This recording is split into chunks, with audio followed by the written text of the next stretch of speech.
We're just waiting for the third deputation to get into the room, then we're going to be kicking off in a couple of minutes. Okay?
Okay, I think everyone's here, so I'm going to make a start.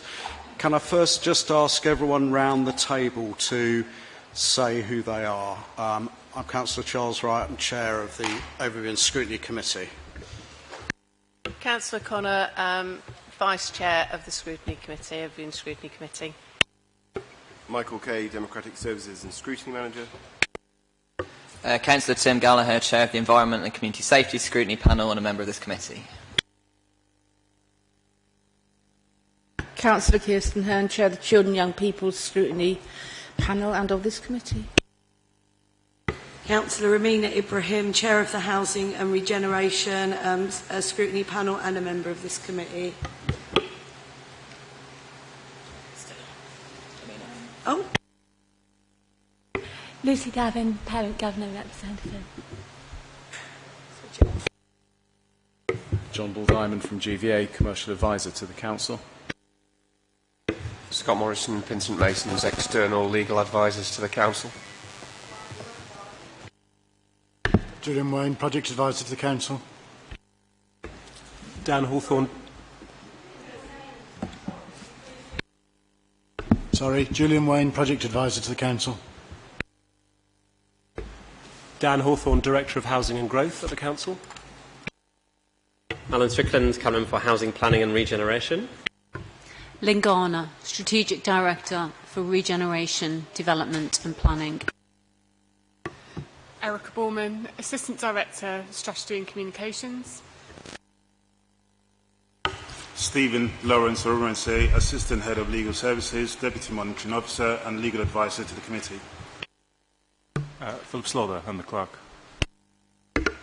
Okay, item 1, filming at meetings. We are being webcast, so please note the meeting is being filmed and recorded by the Council for live and subsequent broadcast via the Council's internet site or by anyone attending the meeting using any recorded by anyone attending the meeting using any communication method. Although we ask members of the public recording, filming or reporting on the meeting not to include the public seating areas, members of the public attending the meeting should be aware we cannot guarantee they will not be filmed or recorded by others attending the meeting. Members of the public participating in the meeting should be aware they are likely to be filmed, recorded or reported on. By entering the meeting room and using the public seating area, you are consenting to being filmed and to the possible use of those images and sound recordings. Chair has the discretion to terminate or suspend filming or recording if, in his or her opinion, continuation of the filming, recording or reporting would disrupt or prejudice the proceedings, infringe the rights of any individual, or may lead to a breach of a legal obligation by the Council. Do we have any apologies for absence? No. Urgent business. This is a normal scheduled meeting of the committee. We've been notified of the call-in request as an urgent item. I have to ask the committee to agree to accept that as an urgent item. Agreed. That agreed. In the normal course of events on the agenda, that will be taken as item 14. I'm suggesting to the committee we agree to take that up as the first item of business on this agenda. That agreed? Good. Any declarations of interest from members? Councillor Collins. Just because it mentions health in the documents, my sister's GP in Tottenham. Any other? No. Deputations. I have 3 deputations, led by Paul Burnham, by Gail Waldman and by Phil Jackson. We'll proceed to take those now. It's the normal rules for deputations. We're talking 3 minutes, followed by any questions that members may have. So we'll start off with Paul's deputation. 3 minutes when you're ready.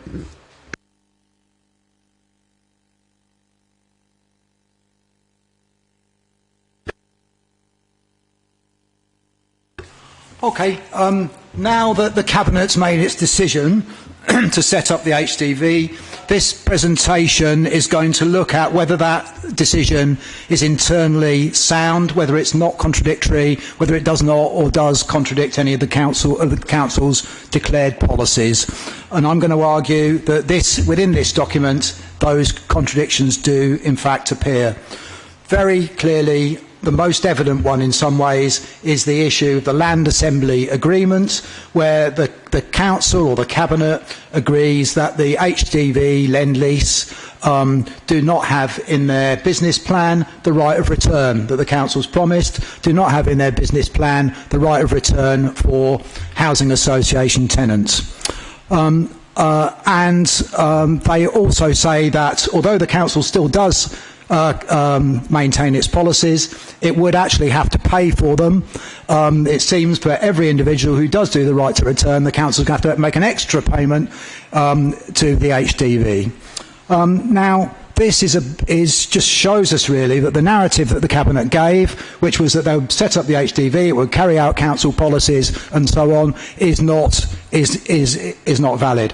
And when we were told that if there was a disagreement, this would be discussed by managers at a high level, then kicked up to managers at a higher level, be discussed at the board, it would be a deadlock company and so on. We're not seeing any of that approach whatsoever. Essentially, the Council was given the HDV what it wants, and this affects the Category 1 estates, which is Cranwood and Northumberland Park. And then when you move on to the Lend-Lease's view of the world, I wasn't expecting to read Lend-Lease's view of the world in the document, but they do actually say that they don't believe in affordable housing tenures at all. The language is somewhat opaque, but the meaning is clear. They don't believe in affordable housing tenures whatsoever. They just want to produce a range of products and take them to the marketplace for people to buy. And it seems that they mean it, because when you go to page 5003, which is the expected master plan outcome for Northumberland Park, sorry, colleagues. Page 873, we go to the outcomes for Northumberland Park, and knocking down 1,000 council homes. They're building 5,003 new homes. You have a range of outputs there. You'd expect to see a tenure breakdown. There's no tenure breakdown. We don't see any form of breakdown of tenure there. Now, again, this is a real problem, because it contradicts council policies. It contradicts the housing strategy, which the council has got. It contradicts the tenancy strategy, which the council have got. Both of those say that affordable housing tenures, such as council housing at target rent, such as housing association housing at target rent, such as so-called government affordable rent, are all part of the strategy, all things we should be pleased about. Lend-Lease say no, there's a complete contradiction there. Furthermore, what Lend-Lease are saying contradicts the aims and objectives of the local plan. But right at the beginning of the local plan, it says that the aim is to provide a decent home for everybody of all incomes. And what Lend-Lease are saying there is, of course, except the poor. There's no place for the poor, because the only housing that the poor can access that's going to provide decent, affordable and secure housing is council and housing association rent, and they say no. So again, we've got a default in terms of what the Cabinet have put forward. It isn't delivering what the Cabinet told us that they would deliver. We were told that Lend-Lease and the HDV are going to carry out the council's policies, and they're not doing so. So on this basis, colleagues of the Scrutiny panel, I think I would certainly recommend that you send this back to the Cabinet as defective. Please don't send it back like you did last time and ask for improvements, because improvements are not enough. This is fundamentally defective. It doesn't meet the objectives which the council, it says, itself needs to meet, and certainly which tenants need to meet. So please send it back. Thank you. Thanks, Paul. I'll take any questions from members. Just a point of clarification. Councillor Conn. Sorry, just a point of clarification. When you said on page 873 about affordable housing, and am I to understand that at that point you were hoping for a breakdown on how many would be social housing within that affordable housing strategy? Is that what you're actually asking for? That's what we would always have expected. That's always been the case. Where a developer or the council says they're going to demolish 1,000 council rented dwellings, you'd expect to see a breakdown. You'd expect to see they're going to re-provide so many council rented dwellings or equivalent. We see absolutely nothing of the kind. So then can I just ask officers, do we actually have Sorry, the number? so, we'll at the come... end. Okay, hold that question, but that's a thought that I'd like answering. Thank you. Yeah, no, we'll pick up the points that you helpfully sent to us as well earlier today. Councillor Gallagher. You referred to a contradiction on the policy of right to return in the Council's policy documents and then in the Land Assembly Agreement. Can you go into a bit more detail about what that contradiction is? The council has a estate renewal and rehousing policy, which they're in the process of revising to include a right to return, which was not there before, and to extend the scope of the policy to housing association tenants, which was not the case before. This is on page 107 to 109 of the documents. It is in somewhat convoluted form there. It needs a bit of reading through. Lend-Lease then say that their business plan does not include right to return. They don't believe in it. They say that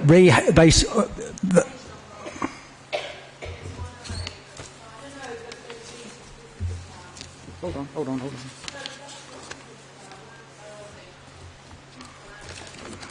No, this is in the Land Assembly Agreement page.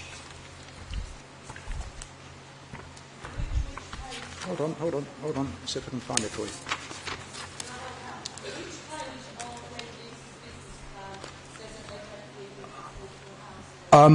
I don't know. I'm reading from the Land Assembly Agreements. Hold on. Yeah, just clarify the page if you can, so we're not... Yeah, page 108. 108, yeah. Right. So at the start, it is agreed that the HDV, and it's agreed between the council and Lend-Lease, effectively, it is agreed that the HDV business plans 5.4.1 prioritise a single move for residents, that means going away, rather than the right to return. 5.4.2 do not allow for the rehousing of housing association tenants. So it's the opposite of the policy which the council is promising us. Right. Any other questions from members at this stage? I think so. We've heard those points. We'll be returning to those points as we go through the questioning in the course of the evening. Thanks, Paul. Can I have the...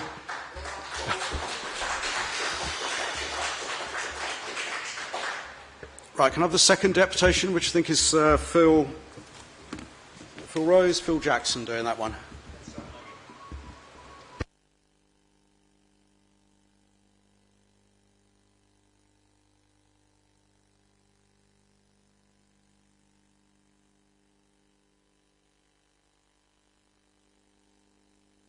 So, members of the committee, thank you for being able to depute.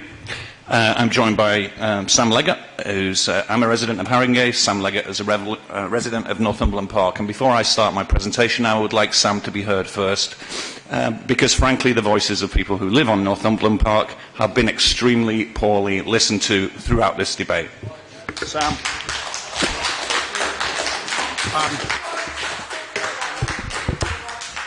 Well, the rules of the deputation are 3 minutes each, so thank you. Stick to that if you can. And okay, I've just been asked to talk about my experience of consultation in this whole process, and that will take about 0.01 seconds because I have had no experience of consultation. Thank you. So, my name is Phil Jackson. I work in genomic medicine. I've been involved in major capital projects pretty much across North America and in the UK. I'm working on a $1.1 billion pound project. I want to ask a few process questions of the committee. First of all, I want to congratulate Alan Strickland on achieving a remarkable level of unity in the Labour Party against him. Secondly, I would like to commend the cross-party unity that has emerged regarding this issue. Stop HDV is a joint group which involves a number of unions, which involves the Liberal Democrats, it involves many Labour Party members. But I'd like to ask a few process questions. Is it fair to the general public to issue a 1,486-page cabinet document with 6.5 days to read? Secondly, I would like to ask a second question, which is why is the demolition or proposed demolition of the mosque on Caxton Road not addressed in the Equality Impact Assessment? Why is the proposed demolition of the Asian Centre not addressed in the Equality Impact Assessment? Thirdly, I would like to ask a question regarding the timing of this scheme.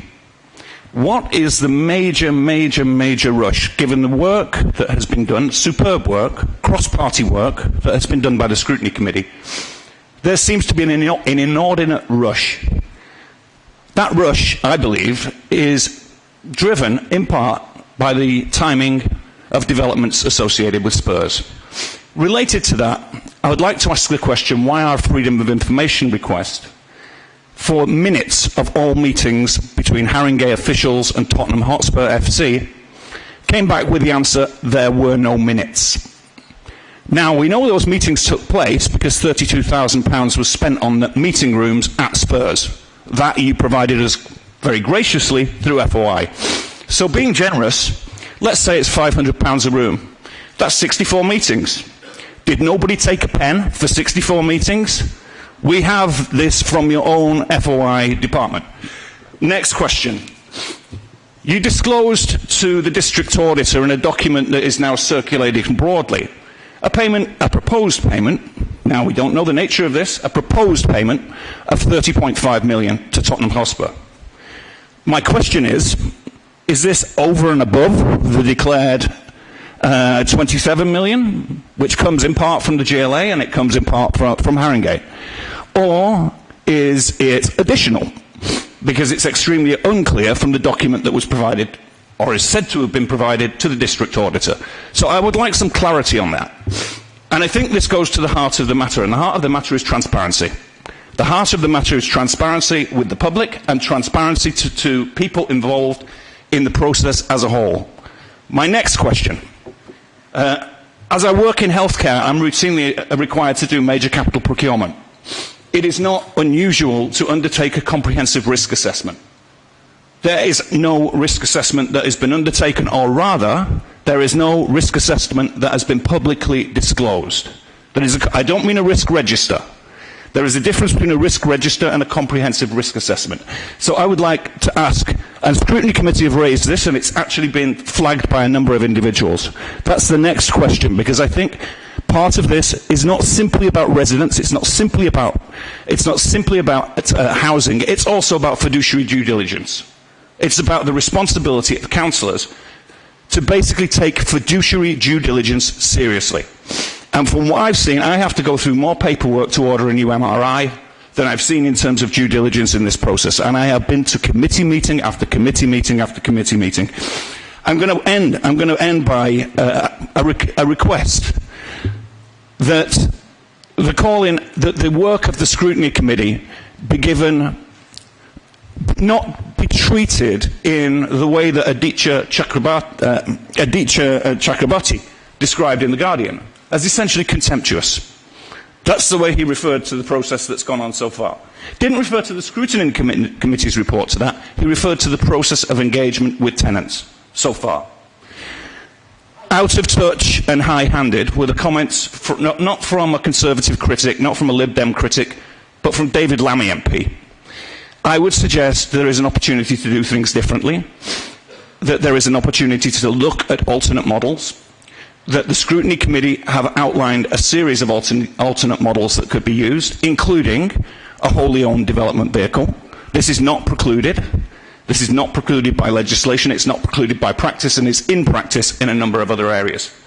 So my plea to you, and I thank the Lib Dems for authorising this call-in, and I thank the Scrutiny Committee for their work, is take a step back.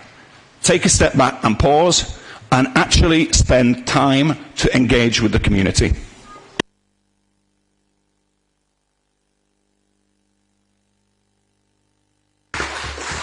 Thanks. I'll take questions from members. Councillor Ibrahim. So my question is to Sam Leggett. Is that okay?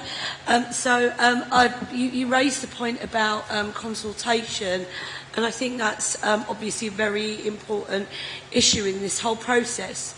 If the council was to consult now on this, what value do you think it would add? Would it change how you feel? Would you feel that being spoken to now about it from now onwards, do you feel that that would lead to any kind of change in the way this is going, or did you think it would be of any value? At this late stage, possibly not. They have set up a consultation place on Park Lane, which is basically council employees, okay, who ask you what you want. They've arranged a fun day where people go and say what they want, yeah?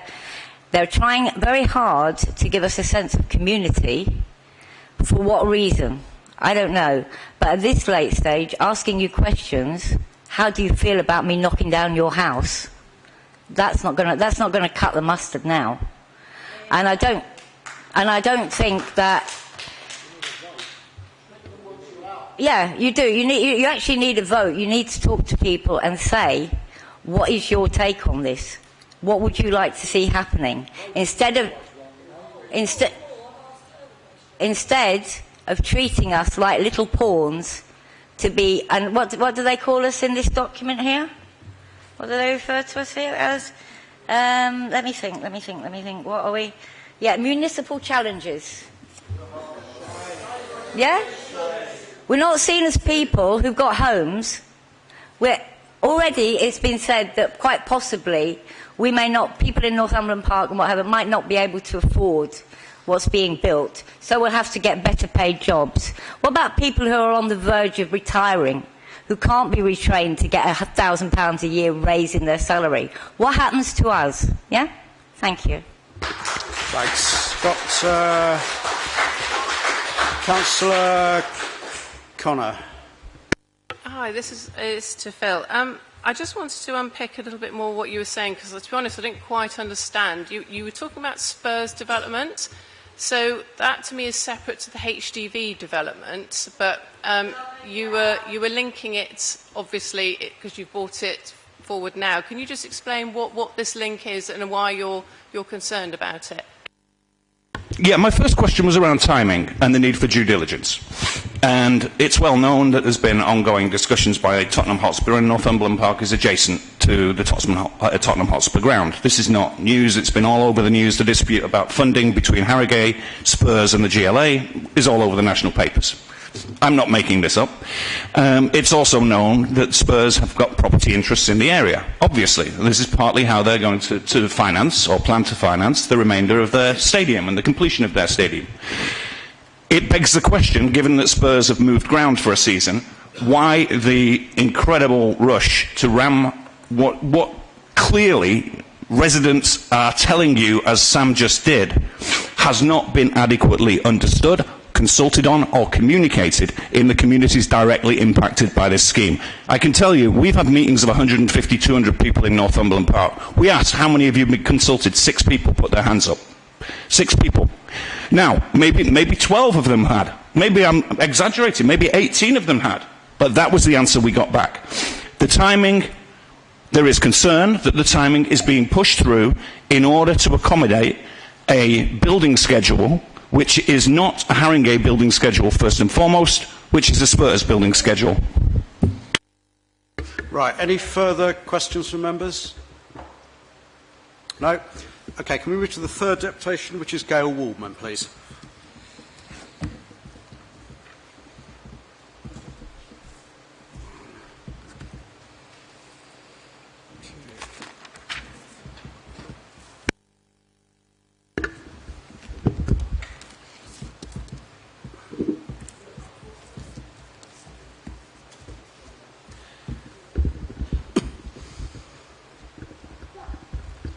Right, 3 minutes when you're ready.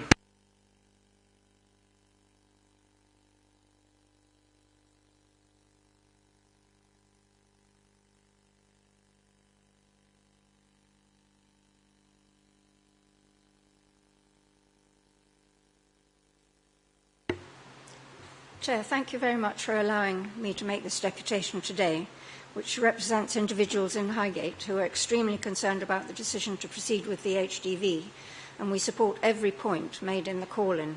I'm joined by Professor Michael Edwards, whom I meet when he and I both made contributions to the Housing Regeneration Overview Scrutiny Committee, and he also supports all of the issues that have been called in. We have some points to make and 4 questions to ask. The first question is do you know if the Leader's advice to Cabinet is that legal documents for the HDV should be signed before the outcome of the judicial review? The second point I wanted to touch on was comments made on the 3rd of July in reply to questions. The first is about viability. Councillor Strickland gave answers on the effect of viability statements on the provision of affordable housing, which were insufficiently clear to enable Cabinet to make a sound decision, I believe. Councillor Claire Cober responded to Councillor Engert's question, saying that 40% affordable housing would be provided. The Leader certainly knows this target is frequently and successfully challenged. The HDV's viability statements will be redacted. Our Highgate councillors have asked for detail on how much affordable housing has actually been achieved in the last 3 years in Haringey. So we would like the Leader to make plain to Cabinet now on the certainty, if any, of achieving 40% affordable housing through the HDV, and whether she is more certain about achieving a high percentage that way than developing housing by other means. The next point I want to talk about is Crossrail 2. At the Cabinet meeting, the Leader stated that the National Infrastructure Commission was supporting the building of Crossrail 2 in a recent report. She emailed me on the 4th of July with attempting to substantiate the statement, but it was a link to a City AM press cutting covering a press release by Lord Adonis saying there were a number of schemes he would like to see go forward, with Crossrail 2 fourth on the list after the Heathrow runway and other schemes. It was not an official report with a capital R. Another press cutting from City AM gave a different view. Whitehall feud over Crossrail 2, ministers push back against it. The last stage update of the business case for Crossrail 2 that I am aware of is not on the NIC website, but could have been found a few weeks ago, again on City AM's website, though this link appears now to have been removed. That most recent business case raised more questions than answers about funding and the remaining debt likely to be carried by the GLA. It asked the NIC itself to solve the funding problems. Housing associations and developers are holding back on building homes until Crossrail 2 gets the go-ahead. It would not be complete under any circumstances before the early 2030s, at the end of the life of the HDV. So if Wood Green were developed earlier, it would not be the HDV that would profit, but the purchasers of their homes there. The leader seemed to suggest in her advice to Cabinet on the 3rd of July that increased capacity on the Piccadilly line would in any case make a Crossrail 2 station at Wood Green unnecessary for the viability of the Wood Green AAP, Area Action Plan. Has a revised business case for the HDV development in Wood Green been done? Why opt for a Crossrail 2 station at Wood Green rather than the alternatives? And when was that decision made and by whom? I am not sure that your advice to your Cabinet colleagues on the 3rd of July helped them to make a fair and reasonable decision about the HDV and that it was sufficiently full and accurate. And then I want to move on to emerging policy, which has been touched on obliquely. Councillor Strickland seemed not to know at what point a planning document reaches emerging policy and in inverted commas status in his advice to Cabinet members on the 3rd of July 2017. He said that the local plan was now policy and that the Wood Green AAP was being consulted on, so could be regarded as policy.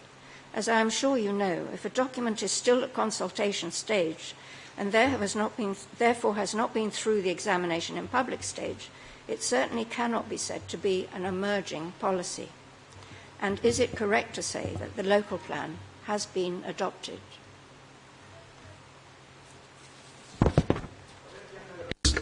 Thank you. Now, there's pertinent points there, a number of which will be referred to, I think, in the call-in submission as well, around Crossrail and so on.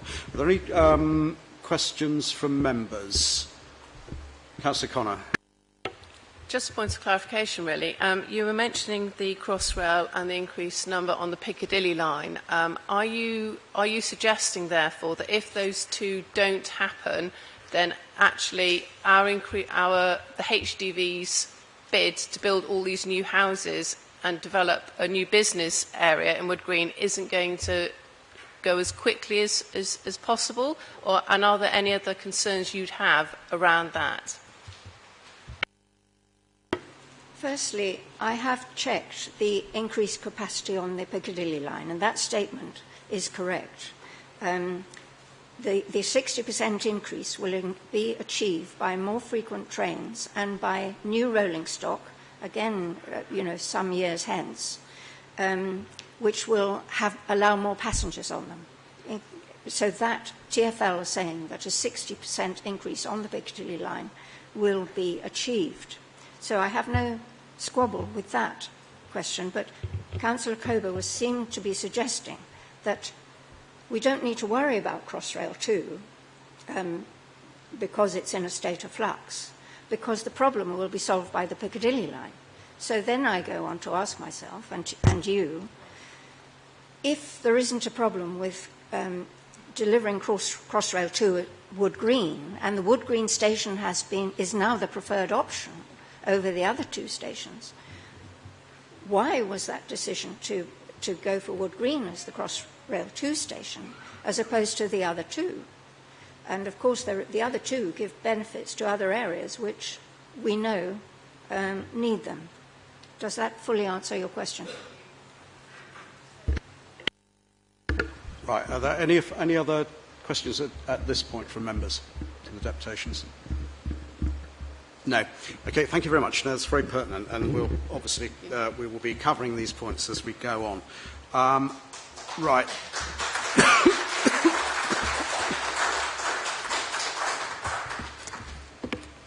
Just a quick word on process, if I can, just before we press on. The call-in is a procedure set out in the constitution of the council. The council's monitoring officer is required to report to us specifically as one, to confirm that the call-in is valid within the terms of the constitution, but also to advise us as to whether the call-in whether the decision under scrutiny in the call-in falls within or outside the council's policy and budget framework. I will ask and indeed the monitoring officer's advice is that the decision does fall within the cabinet's decision does fall within the council's policy and budget framework, and it's not asserted by the callers in that it doesn't, but we need to go through that formal bit of business. Following that, I'll ask Councillor Hare, the lead caller in, if that's the word, to speak for up to 10 minutes. I think Councillor Carter is going to join him. There'll be a response to that from the cabinet side of the table. There'll then be questions and discussion round the table here. It's already been noted that there's a lot of exempt material attached to the cabinet decision. Inevitably, therefore, we will have to go into private session. That material is still confidential, so that members of the Scrutiny Committee can ask questions around that exempt material. The way we're set up at the minute, I will probably ask members of the public and press to leave at that point, but we won't come to that quite yet. Following that, there may be an adjournment of a few minutes, and we'll then return to consider our decision on the call-in. Can I ask the monitoring officer to report briefly, please? Thank you, Chair. Chair, the monitoring officer report is at pages 1 to 5 of your papers. These are the papers in the second dispatch. The report covers two main issues. First, the report advises on whether the advises on the call-in process, and secondly, whether the Cabinet decision of the 3rd of July, that is the subject of the call-in, is within the budgetary and policy framework. Chair, if you move on to page 2 of the Monitoring Officer report, section 6, the committee must determine whether the Cabinet's decision is within the policy and budgetary framework. If the committee decides that it is within the policy and budgetary framework, the committee has three options. First, to take no further action, in which case the original decision is implemented. Second, to refer the decision back to Cabinet for reconsideration. And third, to refer the decision to full Council. Now, if the option of referring the decision to full Council is followed, full Council can decide either to take no further action or refer the decision back to Cabinet for reconsideration. If the committee decides that the decision is outside the policy and budgetary framework, the committee must refer the decision back to Cabinet with a request to reconsider it on grounds that it is incompatible with the policy and budgetary framework. In that event, Cabinet would then have two options, which is set out in paragraph 6.4 of the Monitoring Officer report. The Monitoring Officer report also covers the broad policy framework set out in the Council's constitution. And amongst those policy framework documents is the housing strategy. In section 7 of the report, the Monitoring Officer confirms that a valid call-in was received, that is the subject of this committee's deliberation, and that appended to the monitoring officer report is the notice of the call-in, which is on pages 21 to 23, also the minutes of the cabinet meeting, and also the cabinet report itself. Chair, it is important to note, as you pointed out, that the notice of the call-in makes the point that the decision is within the policy and budgetary framework. In respect of the monitoring officer's assessment, the monitoring officer agrees with this position that the decision falls within the policy framework. In paragraph 8.1, the monitoring officer mentions the housing strategy, which specifically mentions the Haringey development vehicle. Chair, also in section 9 on page 4 of the report, there is also the comment of the Chief Finance Officer, which confirms that the decision is within the budgetary framework. Chair, if I may refer you to page 21 of the agenda pack, that is the notice of the call-in. The notice of the call-in gives 16 reasons for the call-in. Now, it is important that the committee, in terms of issues for consideration and questions, it's important for the committee to stick to these reasons. Thank you, Chair.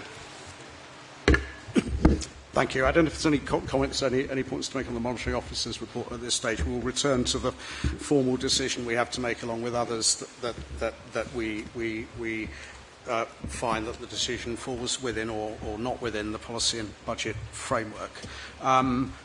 To Councillors Hare and Carter, 10 minutes, I think, please. Over to you. Thank you, Chair. I'd like to begin just by saying that, as well as opposing the HDV, nevertheless, the Lib Dems in Haringey have supported and called for additional council housing for nearly 2 decades. But I also would echo Phil Jackson's comments on the breadth of the opposition to the HDV. Second, I just comment that my background was originally in science research, and many of the characteristics of science could be applied to decision making here. To pick 4, you can't make any statement in any published work in science that is not backed by your own hard experimental evidence or without reference to the published work of others. Second, all work is peer reviewed before it can be published, and you must have taken notice of what's been said. Thirdly, that all evidence must be open. Fourth is the fundamental acceptance that advance is achieved through challenge. I too would like to commend the excellent, thorough work of the Cross-Party Housing and Regen Scrutiny Panel. This has examined so many aspects of Haringey's HDV with experts from across the UK advising them, and they visited schemes elsewhere, taking 9 months to do this. It may be the most exacting and admirable programme of scrutiny work that this Council has ever undertaken. The result has been sustained and informed challenge to the Council's proposals, yet the conclusion that an entirely different and more cautious approach was required, not just the adjustment of proposals, has been ignored. The characteristics of a sound scientific approach and method have been too often missing in developing the detail of the HDV and its processes. As the MP for Tottenham has said, I don't agree with the means by which the Council leadership is seeking to deliver the much-needed new homes and jobs through the HDV. This is the most controversial and contentious political issue I have seen in Tottenham since I was first elected. The Council has failed to carry the community with it and has appeared out of touch and high-handed. Residents have not been consulted. The quotes could be much longer, but you've heard from residents this evening. The Council has published its responses to the 16 statements we made bringing this challenge to the HDV. Our first challenge was on risk. The Council's response says risk is shared. But that risk is not addressed in the description of risk management referenced in the reply called Assurance and the Risk Management System. Although a list called the Risk Register has been published, despite repeated requests from the Scrutiny panel, a detailed risk assessment has not been published, at least not openly. Despite 1,500 pages of report and appendices, the crucial parts of the reports on which the Cabinet decision was made remain exempt, so that only Cabinet members and members of Overview and Scrutiny have seen the full documentation. 40 members of this Council, 40 councillors, have no detailed knowledge of what is proposed. There has been no open assessment. No one can say they fully understand the legal agreements described, and the 545-page member agreement is marked draft and is therefore subject to change, and parts are redacted. Our second challenge was on the return of tenants and the compensation for leaseholders. The Council's response refers to estate renewal, rehousing and payments policy, which sets out desirable outcomes along with numerous caveats on the number of affordable homes that can be delivered, sizes of properties for return and tenure types. Outcomes may be less, perhaps much less desirable than hoped for. In the appendices to the Cabinet report, the return of tenants is identified as more costly and less business efficient than a single move, i.e. a move out of existing accommodation. There is a conflict, therefore, between return and less desirable outcomes overall. The overall problem is that none of this takes account of the hugely negative experiences with joint venture vehicles set up by other boroughs. In Haringey, leaseholders receive some compensation, but insufficient to buy equivalent homes in the area.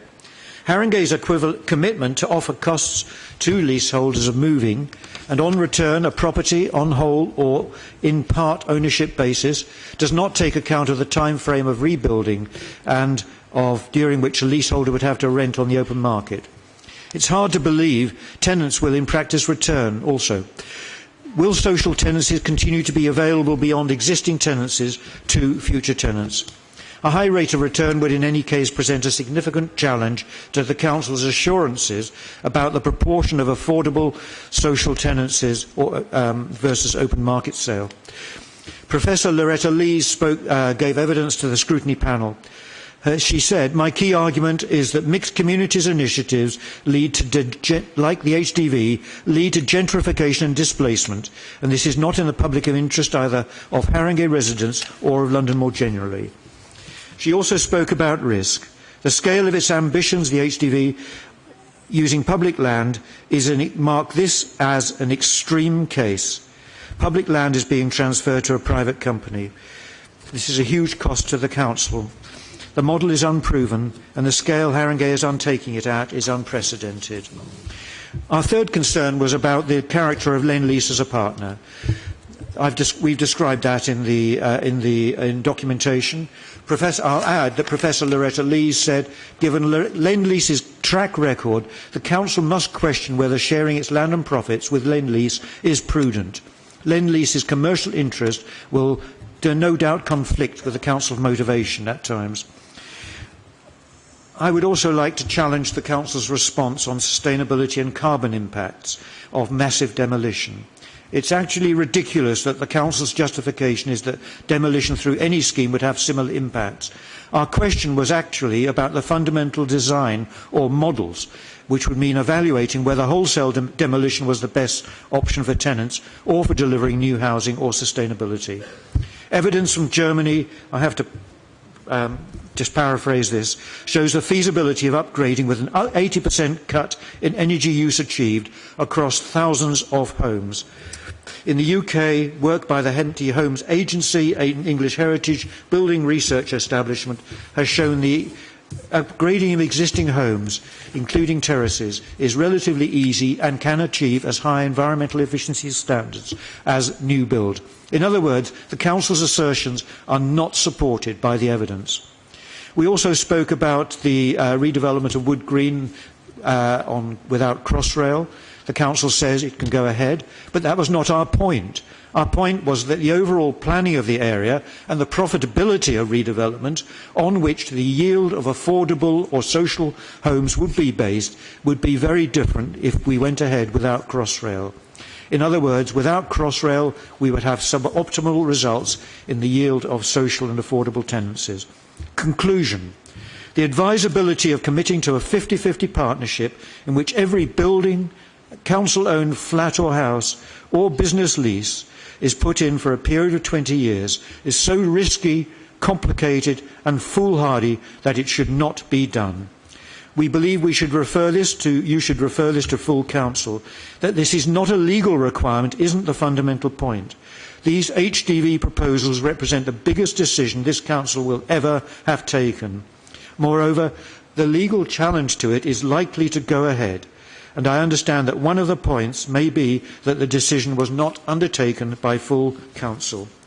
Finally, I would just comment in terms of the responses of Cabinet to the work of the Scrutiny panel. True ignorance is not the absence of knowledge, but the refusal to acquire it. Thank you. Thanks. Thanks. I'll take questions from members at this stage. Got Councillor Ibrahim, then Councillor Gallagher. Sorry, I just have one question, and Councillor Hay, you know that I ask this at every Liberal Democrat call-in.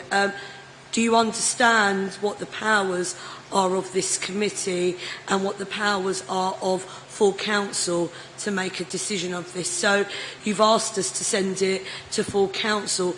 Are you still in the belief that if we send it to full council, that full council can actually make a decision on this, or rather, as we've been advised by the legal officers, and as is the case in the Constitution, sending it to full council simply means that we abdicate our responsibility as a committee and ask full council to become overview and scrutiny, which then only means that full council chooses to send it back down to Cabinet. So you would rather than us making a decision today prolong the process by sending it up for it only to be sent down if that's the decision of full council. I'm just concerned that there doesn't appear, after many call-ins, to be a full understanding from councillors what actually sending it to full council actually means. Just, yeah, no, sorry, yeah, answer that one.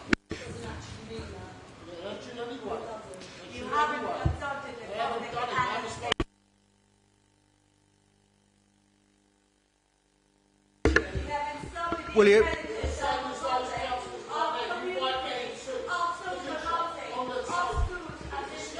I'm sorry, if you continue to you're not going to hear what all sides are going to say, and we're not going to be able to hear it and make deliberations if there's constant interrupting, I'm afraid.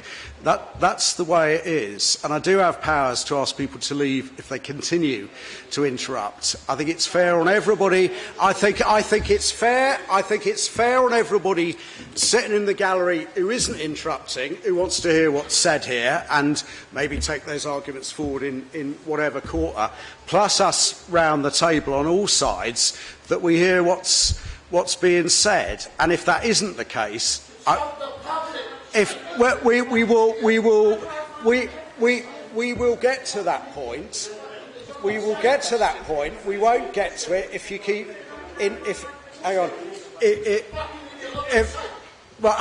You're gonna have to go if you're gonna have to go if you're using that sort of language up there. It's no help to anybody here. Councillor Hare, you've had the question. Can you respond on that one, please? Thank you very much, Councillor Ibrahim. You state the position really clearly in terms of the legal, and I did caveat my request that I understand the legalities. This is the biggest decision the Council will ever have taken. I believe that 40 councillors, if it's referred to Cabinet, will not have taken any part in that decision in any way. And if you don't count overview and scrutiny, it would be even fewer. So it is simply the matter of democracy and widening that decision and that request for Cabinet to reconsider. Thank you thank you for your question. So just to be clear, you don't feel that this committee is equipped to make a decision on it, and you believe full council should make a decision on whether to send it back to Cabinet? I absolutely support the work you've done and your abilities and your powers. It is simply, I understand the legalities, but it is just that this, in a way, is a token of democracy. Councillor Gallagher. Thank you. Can I ask about a couple of points in the call-in? The first is, you state in reason number 3 that new information has emerged which casts doubt on the cast iron guarantee regarding right of return. I was wondering if you could say a bit more about that. And the second point relates to the officer response to the call-in, which was that some of the issues you have raised are actually in regard to policies other than the HDV, and I think that's particularly in regard to right of return and the housing strategy and various other tenancy policies.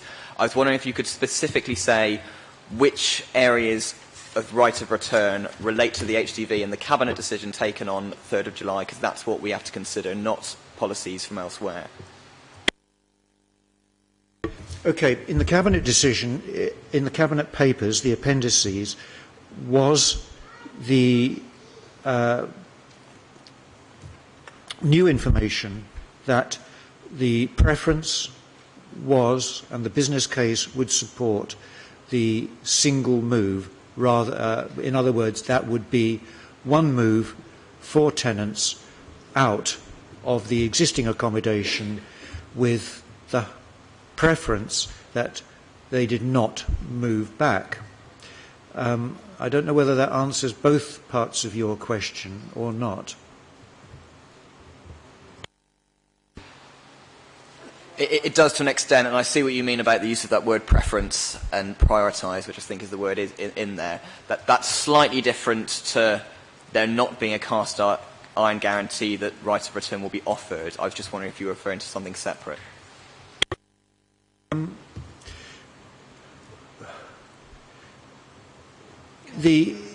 I don't know, would you like to comment on it? I mean, I don't think I can go beyond what I've said, the prioritisation or the preference for the single move. And I think there also the inevitability that once people move out, with children possibly established at a different school, it becomes quite hard to move back. But the offer is there, I understand. But nevertheless, it is stated that there is a preference or prioritisation for the single move. And that also clearly helps deliver the Council's wished for yield of tenancy types and home types. Councillor Connor. I've got sort of a point and then a question, actually. When I was reading the exempt, which obviously I'm not going to discuss here, but I found it incredibly difficult to understand the legalities up to page 531. So as a person on the Scrutiny Committee, without having advice given to me about how to scrutinise this, I can't tell you whether, when we go into the exempt later, I can't say whether that legal bit, I've scrutinised it, because, to be honest, I don't have the knowledge. And it was a very short space of time in which to try and, I got the papers on Friday, we're now on Monday. So it was very difficult to actually get that bit of it sorted. But what I wanted to understand from you is the risk, and we've had it twice now about this detailed risk assessment that Scrutiny asked for. So what exactly was this that you were asking about, and what exactly do you want to be produced before any other decision is taken? Well, when I say that, that is repeating what I understand to be the case, I don't know whether you've seen Overview and Scrutiny or Cabinet have seen a detailed risk assessment. I think you also heard from Phil Jackson that he has also believes that he has not seen this, and I believe also that this has not been that at least one of the experts who gave evidence to the scrutiny panel also he was a specialist on risk and due diligence, and he also commented that he had not seen documentation that would satisfy him. So I'm not a specialist on risk or due diligence, but my understanding is that we have not, you have not, the Cabinet has not had presented to it the detailed risk assessment and due diligence that's required for this scale, this unprecedented scale of decision. The register is just a list. Any more questions at this stage from members? Not for the call-in? No. Okay, I'm going to ask the Cabinet member, I think, to... I thought you'd gone through your points. Have you got subsequent points to make? You used your 10 minutes. What about... I mean, are you able to allow Councillor Carter to... Well, sorry, is Councillor Carter going to address some of your 16 points which you didn't? He has additional points. Those quite separate. On the 16 that you list in your call-in that you haven't addressed yet. I don't know whether Councillor Carter can tell you how his points relate to the 16 points. I mean, it's just, you know, this isn't an open-ended process. You used your 10, you reached a conclusion. If Councillor Carter wants a few minutes, let me take... Yeah, I mean, I think they need to obviously realise as councillors they can pose questions later on in the proceedings. So, you'd like to make a speech? You should have done it in the 10 minutes then. Can you go through the chair, please? I indicated that would be fine. Councillor Hare took the time and he concluded. I'm prepared to give you 3 minutes or so now to make further points, but there is a process here, so please try and abide by it. Thank you, Chair. This is now the second call-in of the Haringey development vehicle. Over the last 9 months, criticism of it has not waned, and as more information has become available, so the opposition to it has intensified. Over that long period, the lead promoters of the scheme have failed to convince anyone of its merits except themselves. Focus on your specific points, please. You're repeating what Councillor Hare said. We know those points. If you have specific points on your call-in, please address them. I have a specific point about the wind-up transfer price, which is in the papers. If you won't allow me to ask a question on that now, I will ask it later. But it's up to you, Chair. I didn't say you couldn't put points. Your preamble was repeating what Councillor Hare had said and was not getting to specific points. It's more helpful for our process now if you focus on the specific points you want us to deal with. So please do so.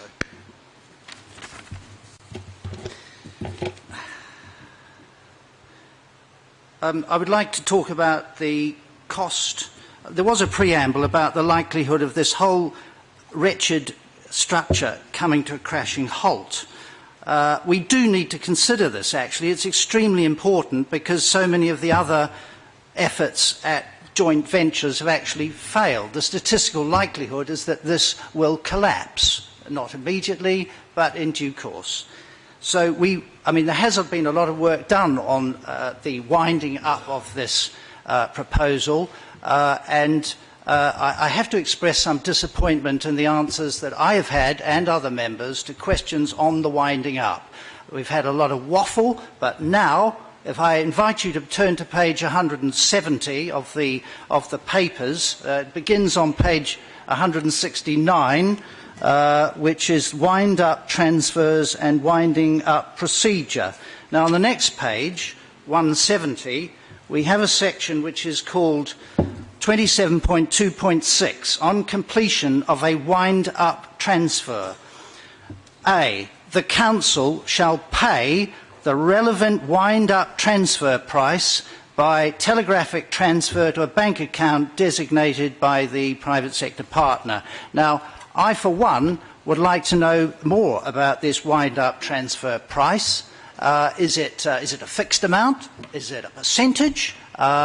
I think we need to know, because this could be costing our council, our ratepayers and the services to all the people in the borough a great deal of money in the years to come. So I invite the committee to look at that aspect, please.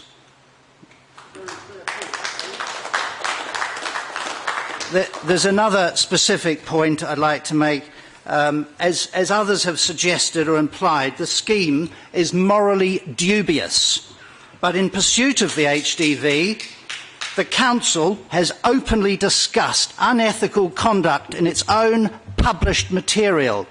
I would like to refer you to page 1357.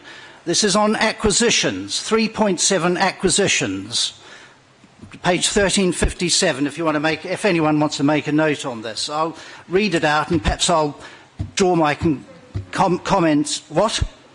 It's 1357, Amina. Yeah, and part way down it says 3.7 acquisitions. I'll read it out and I may stop speaking at that point. one of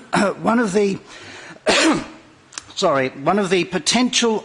This is in the white papers. One of the potential obstacles for the acquisition of properties will be the likelihood that vendors will demand a premium if they know the HDV is the purchaser.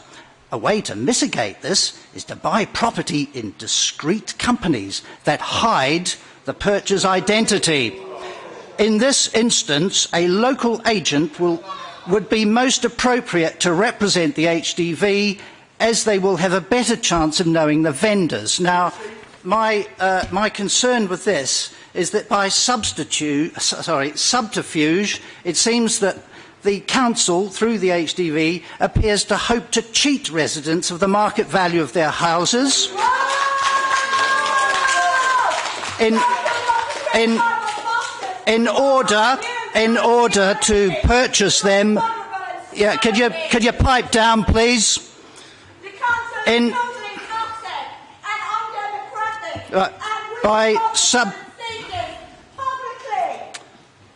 By subterfuge, it appears the Council hopes to cheat residents of the market value of their homes in order to purchase them for demolition.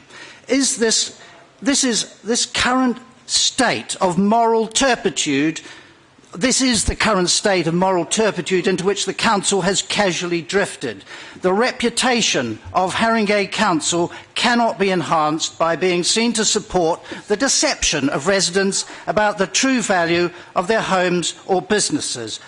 We are left wondering that the preferred method of acquiring property for demolition would be the deceitful approach, and only if that fails would the sledgehammer of CPO being used. No council should behave in such a way. Perhaps this committee need to remind themselves of the 7 Nolan principles, and I'm not going to read those out. I was going to speak about the democratic deficit, but I think that's been covered already. Members of the Scrutiny Committee, you know better than anyone of the risks of proceeding, and I urge you to put this matter to the whole council.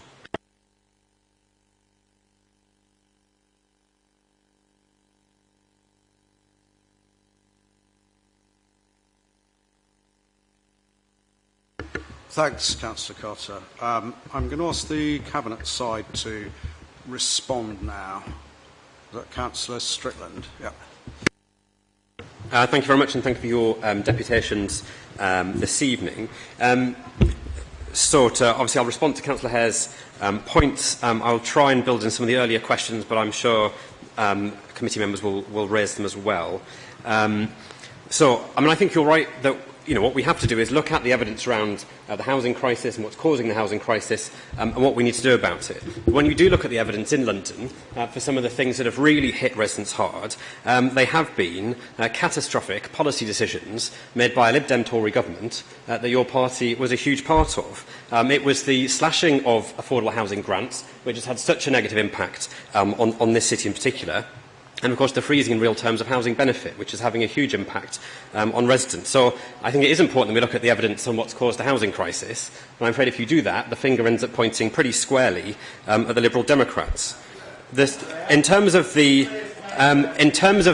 claims of rush, what I would say very strongly is I don't think a process that's taken over 2 years could be described as being rushed. We're following an EU OJU-compliant process.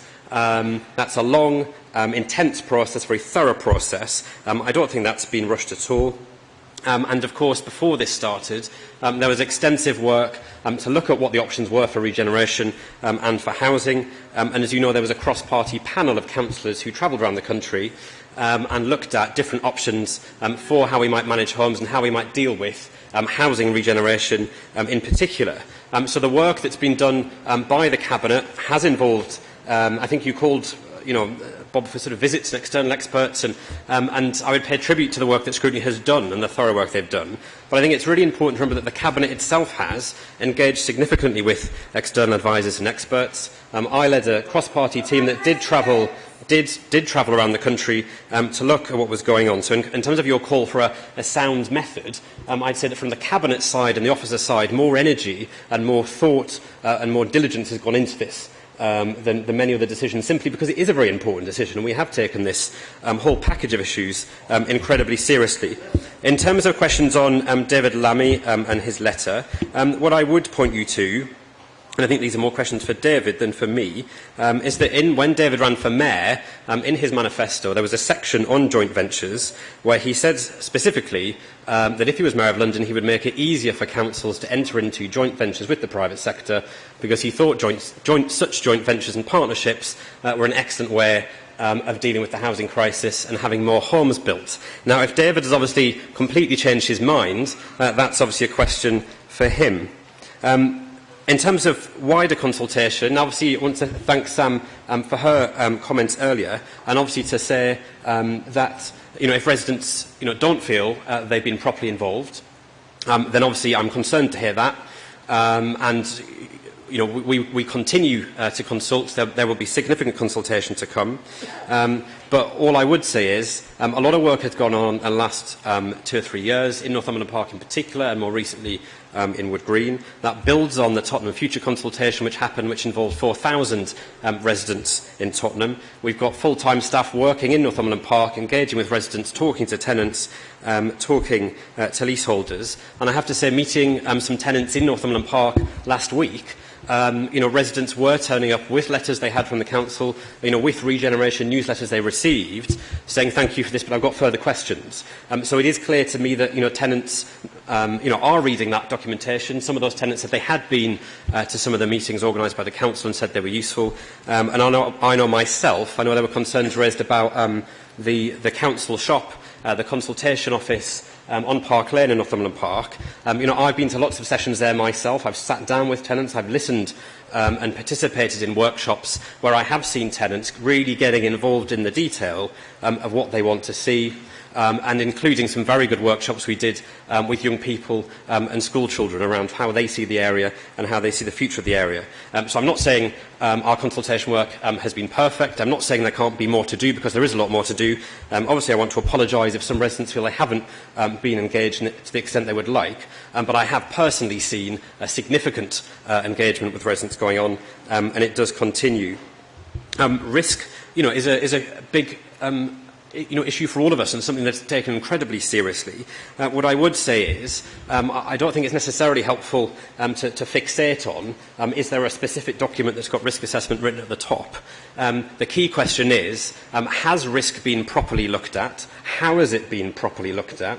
And is what is set out in these extensive and very detailed papers, is it adequate to deal with some of those risks? Now, having had extensive conversations with officers on a variety of the risks that this project throws up, I'm confident that has been looked at in considerable detail, but in a moment I'll bring officers in to talk, and the lawyer to talk further about that.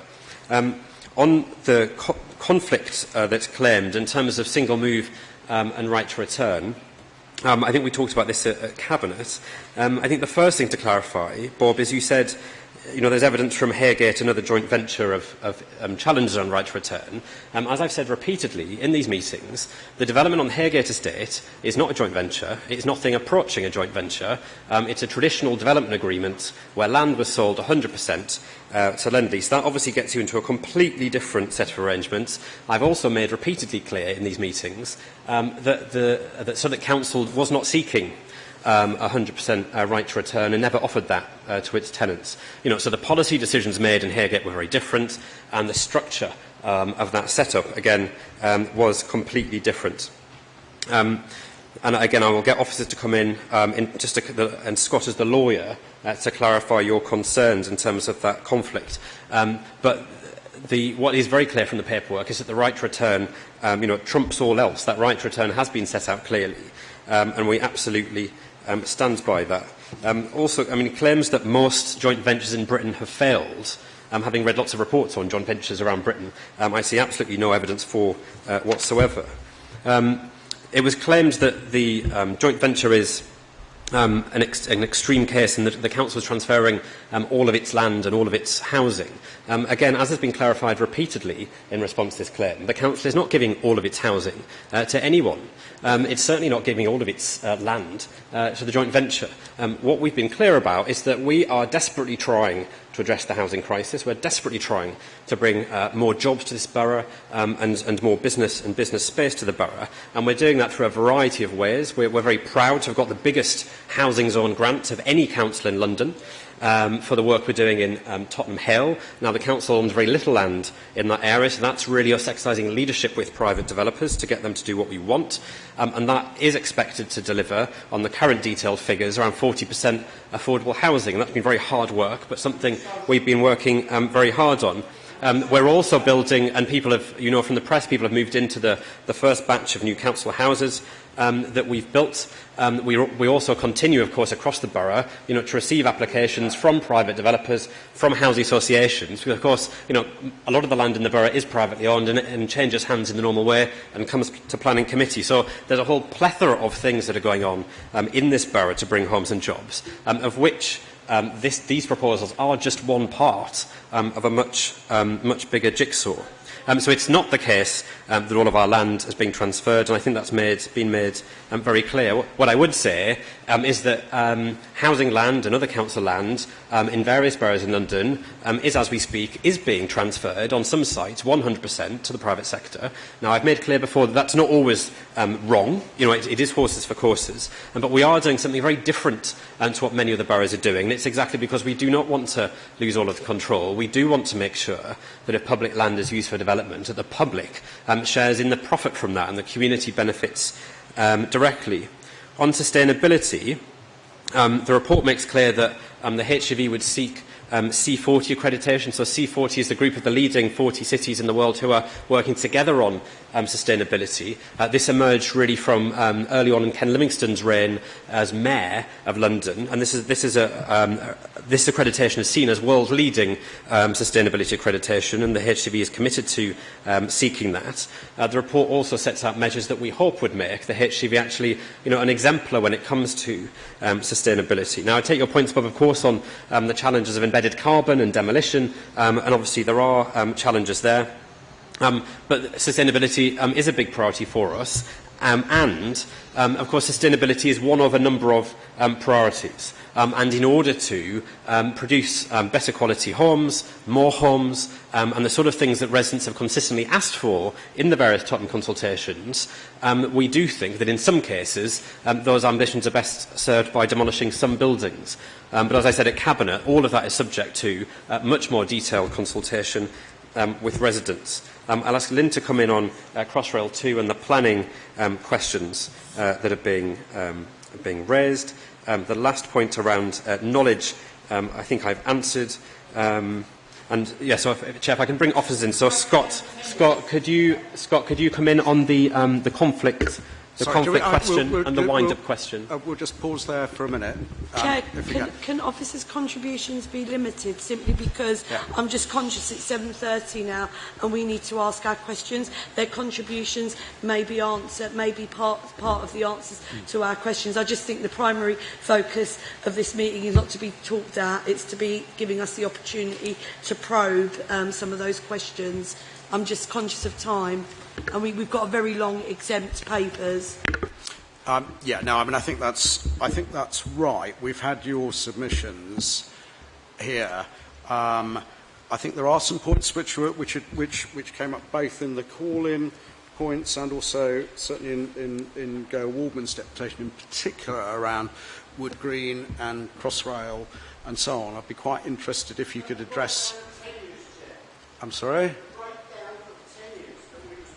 Yep. No. We'll be. Those points haven't. I know. Those points haven't been lost. Yes.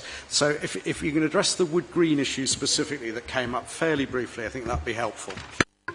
Yeah, my understanding is there is a business case with the government for Crossrail 2, but any development, even if it was to be announced in the autumn statement and Crossrail 2 is to get the go-ahead, would not be completed until 2033. The lady did mention the 2030s, and that's absolutely right. The development in Wood Green, as I understand it, is not predicated on Crossrail 2 because it's expected in programme terms that development would come forward between a 3- and 5-year trajectory, which is obviously well before we would see Crossrail 2 emerging.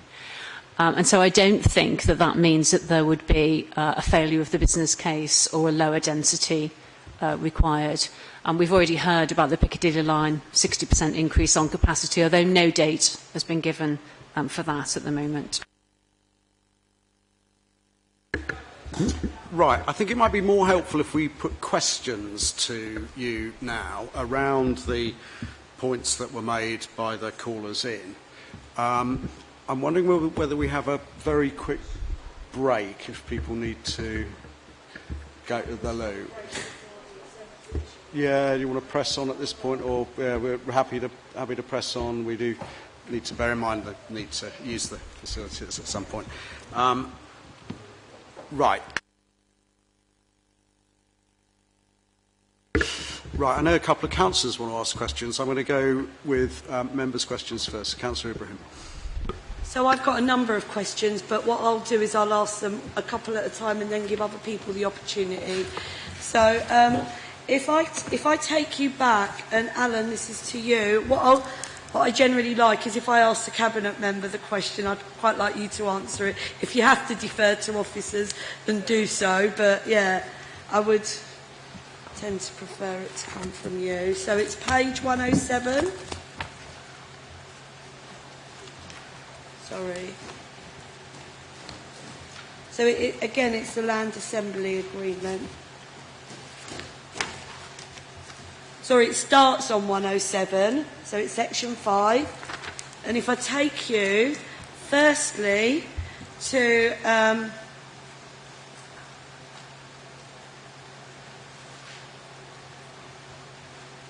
I think you may have answered on the question on 5.4.2. So it does say there, at 5.4.2, it is agreed that the HDB business plans do not allow for rehousing of housing association tenants. Any private CPO compensation negotiation will be agreed with the housing association. Additional commitments to rehousing housing association, registered social landlords tenants will be a matter for the council.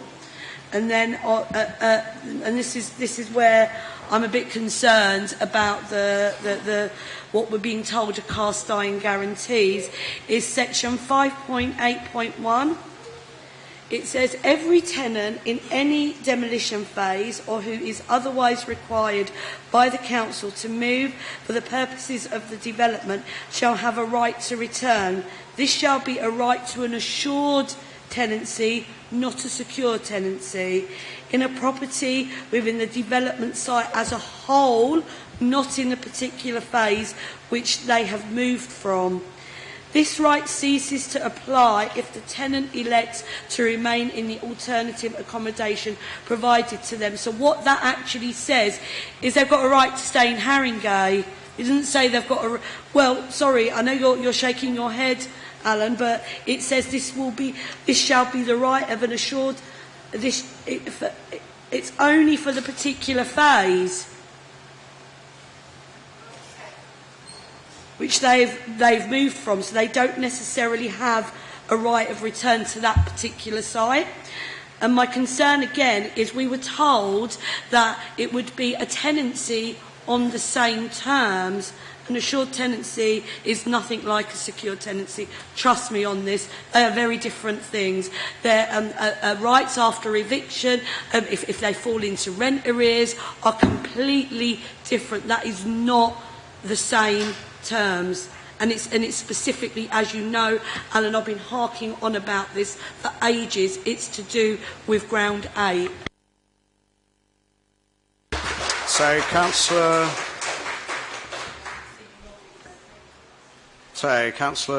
Strickland or officers or advisors want to go in on that one? Yeah, thank you very much. So I'll start on the second one and bring Dan in on the first one. So in terms of phasing, I think what we've discussed here before is, in a big estate like Northumberland Park, firstly, of course, there is a right to return. But of course, because it's done phase by phase, obviously what we can't guarantee is exactly where, which new building, until detailed work is done, which new building somebody might move into. So it's not the case that somebody might be sort of sent anywhere in Haringey. What we've talked about before is tenants have got a right to return within the estate. The phasing helps to make sure that actually for tenants who want to stay, the plan is that most tenants wouldn't leave the estate in the first place. There'd be a single move from their existing building into a new building that's built. But, as we've also discussed before, tenant choice is a key part of this, and we know from the Love Lane estate that obviously what some tenants say, and this is completely up to them, is actually I don't want to stay on this estate, I want to exercise my right to go to the top of the housing list and move somewhere else. That is their choice. So if tenants choose to do that, then they can choose to move into a council property elsewhere or a housing association property elsewhere, and they may well choose to stay. So what the report makes clear, though, is that only the tenant themselves can waive their right to return. It can't be taken off them. And in terms of tenancies, we have always been clear that these are not replacement council tenancies, and therefore we have talked about matching those terms, but we've always been honest that this is not a council tenancy, and therefore there are some differences. In terms of housing association, your housing association question, sorry, and just to finish on that one, actually, you asked about evictions, and again, we've talked before about how the eviction policy will be set by the HGV, obviously, and that has to be agreed by the council board members. So, the council and council board members would not, I'm confident, allow an eviction policy which didn't meet our values. But if I can ask Dan to answer the question on the housing association element in particular. So let me do the housing association point first. So just to clarify on the housing association, so the guarantee set out in the estate renewal housing and payments policy is a flat guarantee that applies both to council tenants and to housing association tenants whose homes are being redeveloped as a result of a scheme being promoted by the council. That's set out clearly in the estate renewal policy. What this is saying is that the responsibility, the kind of roles and responsibilities, the kind of division of labour, if you like, between the council and the HDV are slightly different for those two categories of tenant. But for the council tenants, the HDV kind of takes the full brunt of the responsibility to rehouse. In terms of the rehousing of the housing association tenant, that's effectively for the council in consultation with the housing association itself, which of course has obligations to that tenant. And just to clarify specifically on the assured social tenancy point, point. It's, as Councillor Strickland says, it can't be a social tenancy because it's not a social landlord, the HDB. But an assured tenancy can have whatever terms you want it to have. And if you refer to the Land Assembly Agreement, I think it's clause 10.2.3, it explicitly mentions ground 8 and how the assured tenancies that HDB tenants would have to have the same ground 8 provisions as a council secure tenancy would. So that specific provision has been included to guarantee that element, but also that all the other substantive terms of the tenancy are the same as a social tenancy. So yes, it will be an assured tenancy, but not any old assured tenancy. It will be an assured tenancy that mirrors the terms of a social tenancy. It just can't formally be a social tenancy because it's not a social landlord. Right, so I've got Councillor Gallagher and Councillor Connor. Sorry.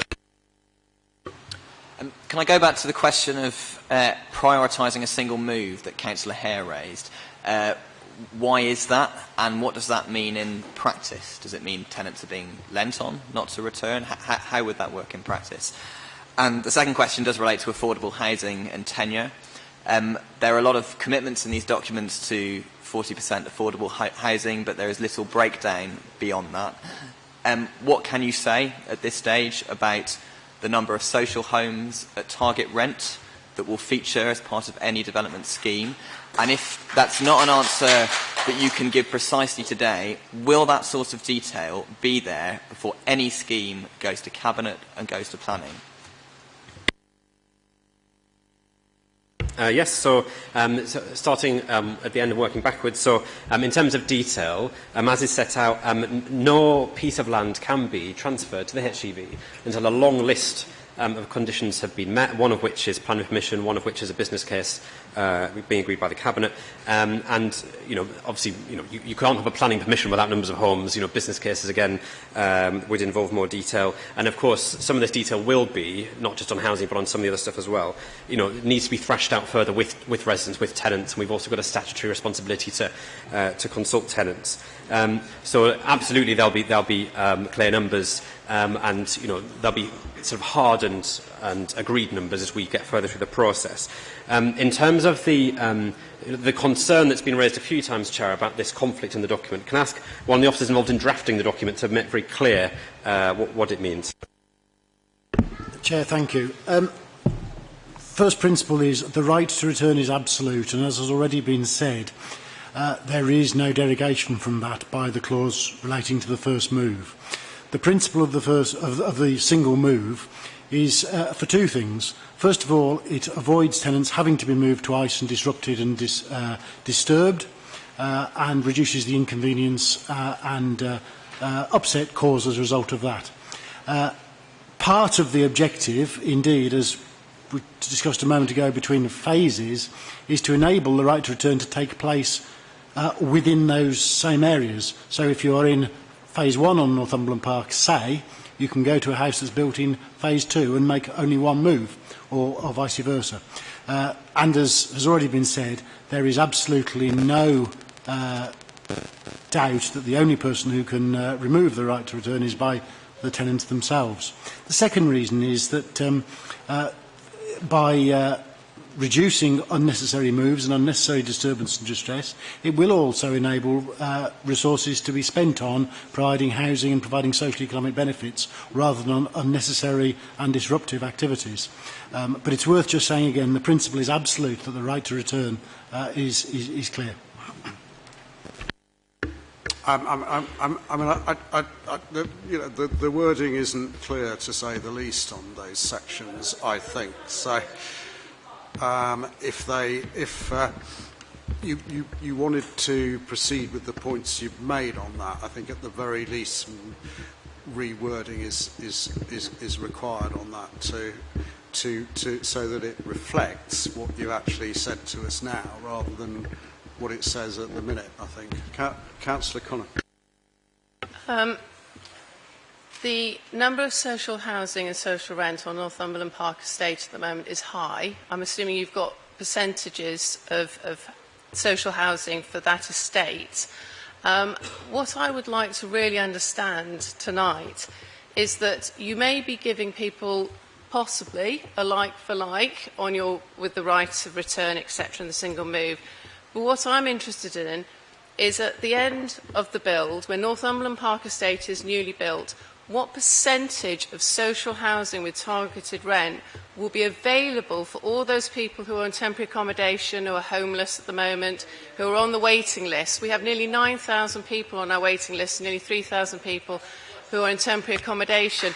So what percentage of the estate will actually be for people who require social housing with social rents? Thank you. Target rents. Thank you for your question.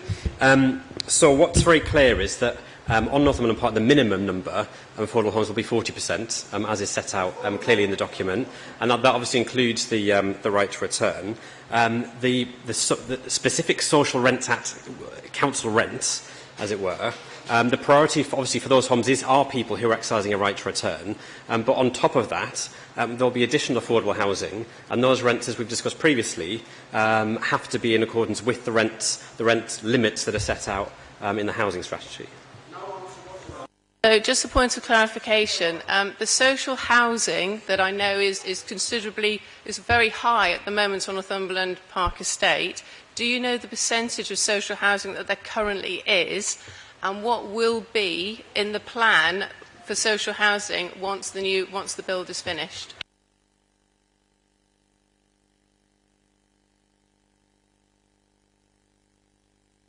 So just to, yes, of course, the proportion of the total number of homes in Northumberland Park at the moment is very high. As set out in that, as required by the housing strategy, the social homes have to be kind of re-provided as a minimum in the new development. Of course, that will be a lower proportion overall than it is at the moment, because there'll be many more homes overall at Northumberland Park. So and then the number available for new tenants, if you like, will depend, of course, among other things, on or principally on how many of the existing residents exercise their right to return, because it'll be the remainder that's available. Sorry, the question is the percentage of the social housing that will be on Northumberland Park Estate. So if, say, at the moment it's a 70% social housing on Northumberland Park Estate, I don't know the exact figures, that's off the top of my head. If that's the case, will there be 70% social housing once that's built? Okay, so do we know what percentage of social housing it'll be? No, we don't, because we haven't done the work kind of with the residents at the moment to define exactly what the master plan will be, and therefore how many homes there will be, and therefore what the percentage will be of. Sorry. Yeah, but the principle of no net loss in numerical terms is established. I mean, without knowing the number of new homes, we can't tell you what the percentage is, and we won't know that until we've done the master planning process with residents. Councillor Ibrahim. But, sorry, just to follow on, it's clear from what you've said, I mean, with all due respect, it's answered the question. If it's currently very high, 70 to 80%, and we're committing to 40%, well, that's a 40% reduction. That's the answer, really, isn't it? Well, I think, yeah. But as Dan said, what's important to remember is there's a difference between numbers of homes and percentages, because, of course, if the plans go ahead, there'll be many more homes in Northumberland Park. So there'll be more of all types of homes. So the proportion, the percentage that will be affordable will be lower, but the number of affordable will be much higher. Councillor Ibrahim. Yeah. Sorry, I was discussing with Councillor Gallagher here. So I suppose, will the number of homes be high? So, say, for example, we've got 1,000 homes there now. This is just to make the maths easy, Alan. And we are, therefore, going to now build 2,000, okay? Well, then 40% of 2,000 is higher than 40% of 1,000. So what's the density going to be, so that we can get an idea of whether there is actually going to be the same amount or not? So if you doubled the amount of homes there, then obviously, and you had the same percentage, I'm a bit worried that you haven't done the maths on this yet. Well, no, we have. Thank you. Yeah. So, as the officer made very clear, and as I also made clear, so it's been said twice, because we have to consult with tenants, and we want to consult with tenants, and there's a statutory obligation to consult with tenants, I'm not going to tonight say, before having had further consultation, this is absolutely, definitely what will happen, because we do take the right to return seriously. We don't know yet how many people want to take their right to return, and as Dan said, that will determine the balance within the affordable housing of the difference between the social rents and the affordable rents set not at the maximum set by the government, but in terms of the maximums that we set in our housing strategy. So it's not that that it's vague, it's that there is a process to follow with tenants, which is quite right and proper. Councillor Strickland, sorry, I just want to... Okay. So the follow-up to that would be, you've answered Councillor Connor's question in the fact that if everybody chose to return, then obviously one of the outcomes that we've been told is that it will reduce our waiting list. So if everybody chose to return, in fact, it would have no impact whatsoever. So then it calls into question why we're doing it. Yeah. So as I mentioned, and as I set out in the document, there's right to return, and on top of that, there's additional affordable homes. And of course, there's additional affordable on Northumberland Park. But of course, as we discussed at Cabinet, this site hasn't got any homes on it. So obviously, this would be built primarily for residential homes. 40% of this would be affordable. So the HGV, remember, it's not just going to do Northumberland Park. There will be more affordable homes built on other sites which currently don't have any residential. So there will be a significant net increase in the affordable housing thanks to what the HGV does. Councillor Connor. Thank you. That was a follow-up on exactly what I was going to say.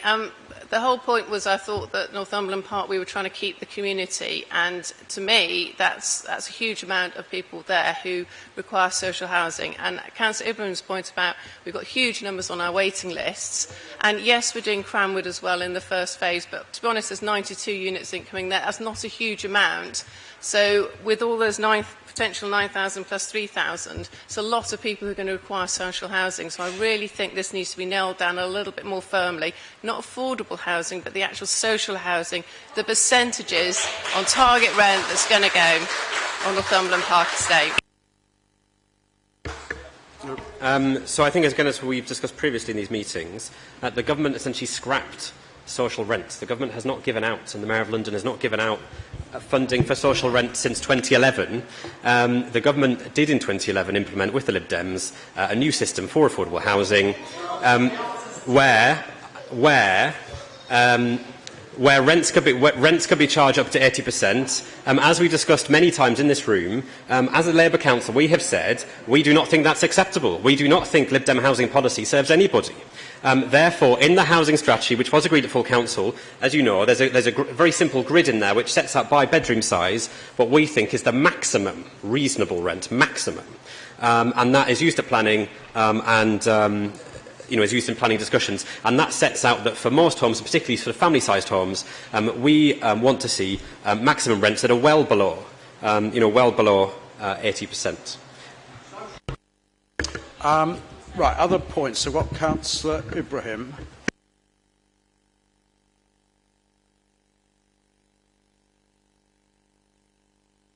(1028), 1028.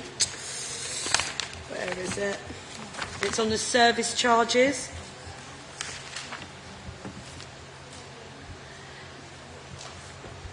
So for a regular one-bedroom flat in Northumberland Park, the service charge estimate would equate to approximately 1,440 and 1,581 for the affordable unit for a one-bedroom. That's a very high service charge for a one-bedroom. And that's only for the affordable. So obviously for the unaffordable, it's higher.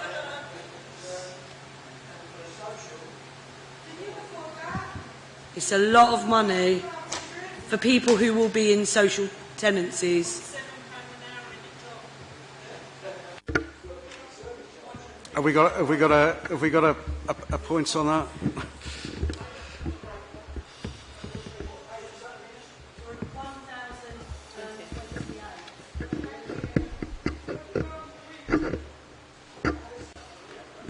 Sorry, just talking to the officers. So the officers haven't got the figures in front of them about how they were calculated, so it's hard for me to answer. But we can certainly write to you with the detail, or Dan might find from a colleague the detail as we go through the meeting. So if you're going to write to me, could you include what it would be for a 2-bedroom, a 3-bedroom and a 4-bedroom as well? And what that service charge will cover, what it will pay for? Right, I've got Councillor Gallagher. Can I ask about this issue of VAT payments for the commercial portfolio, which I gather will be 20% for these properties which at the moment do not pay any VAT. I know you've said that they won't be hit with this 20% charge on day one, but what support will be there, and will they be forced to pay this eventually? The second question is about our housing strategy and other housing policies. There's a lot of material in here about how the HDV will be bound by these policies. What if the policies change? So for whatever reason, say if national government legislation means that we have considerably more freedom about how many social homes we can build, will that change be reflected in the HDV, or will the HDV be able to continue on the basis of the current set of policies? So in terms of VAT then, so the first thing to say is that a decision has to be made about whether the HGV will pay VAT on that portfolio, and those discussions are ongoing. As you say, in terms of impact, it is covered in the Equalities Impact Assessment, and as you say, what's made clear is that this wouldn't be applied from day one. There's a range of sort of mitigating strategies. But I think the honest answer is that no final decision has been made on how to best mitigate it. We're clear that there's no impact on day one. We're clear that any change will be phased in over time, but we need to work with the businesses in more detail to understand the impact. But also, as I say, no final decision has been made on whether VAT would have to be paid on the commercial portfolio. So there's a number of questions to be resolved. In terms of more freedom and more money, potentially, and how the HGV would respond to that, clearly, if the government made more money available, and if grant levels went back to what they were until 2010, when Labour was in power, which is £100,000 more per unit, which is a huge difference, that clearly would be absolutely fantastic, and would make a difference, not just to the HGV, but it would make a difference across the borough, because it would mean that affordable housing would become more viable for any scheme that went to the planning committee where that grant was drawn down. And what's good about the HGV is, remember that what the HGV is delivering is what's being discussed through regeneration plans. So this is simply a way of getting stuff done. It is a delivery mechanism. The substance is being set through existing plans that the council has been working on. So if more grant is available, and the council therefore says, well, actually, we want to increase the amount of affordable, or actually, on one of the sites in the next phase, with this new government grant we've got, we just want you to build a block of council housing, thank you very much. The HGV does give us that flexibility to do that, and importantly, if lots of new grant does become available, what we know is that councils across the country will start contracting private contractors like Lend-Lease to start building homes for them, having already got a partner on board, having already gone through this very long procurement process. We would be able to use that grant much more quickly than other councils who didn't already have a partner. Councillor Hearn.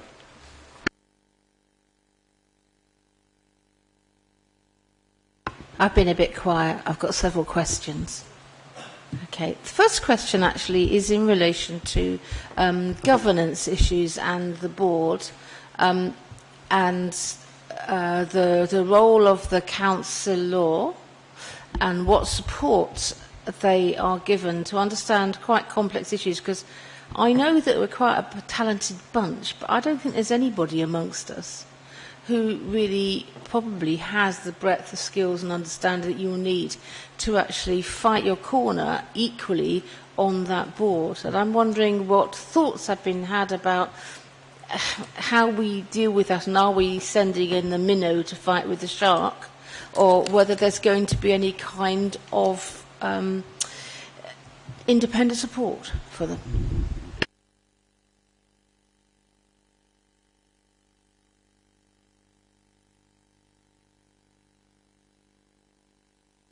fair enough. Yep. No, I think it's a very good question, and key to this is making sure that the partnership is an equal one, and the council has the resource to make sure it's getting what it wants from the partnership and can resolve any difficulties properly. As you know, throughout this process, we have used, as well as our own in-house experts, we have used external lawyers, external procurement advisors, external financial advisors, and others. And obviously, the council will continue to draw down, that external support for as long as we need it.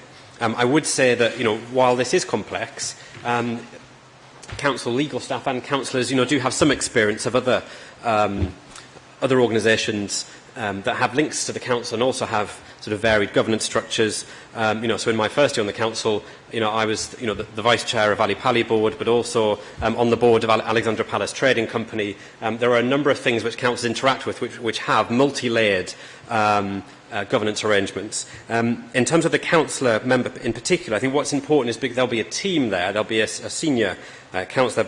Lynn is the proposal, as a very experienced regeneration professional who's worked across London, but also Richard is a very senior finance professional to deal with the financial side. In terms of what support those three staff feel they need, it is a very important question, and that is something that as we progress further we will want obviously to discuss with them, because their personal support needs may well vary. But I would suggest that I think Ellen, Richard and Lynn are not minnows. All three of them have got very good experience in different ways. But having the right support is absolutely right, and we'll be working very hard to understand what they need to perform their board role properly. All right. So, Councillor Hearn, next one. Yeah. I've nowhere near finished. Thank you for that. Very, very helpful.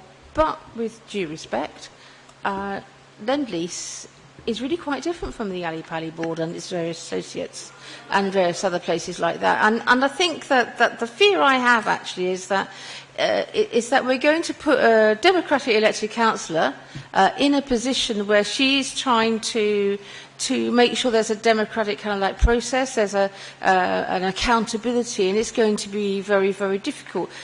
On the end of that councillor indeed may be very talented, but we have an election coming up next year. How will you manage succession in expertise, specifically in relation to the democratic person, the elected member on the board, who is there for us as councillors?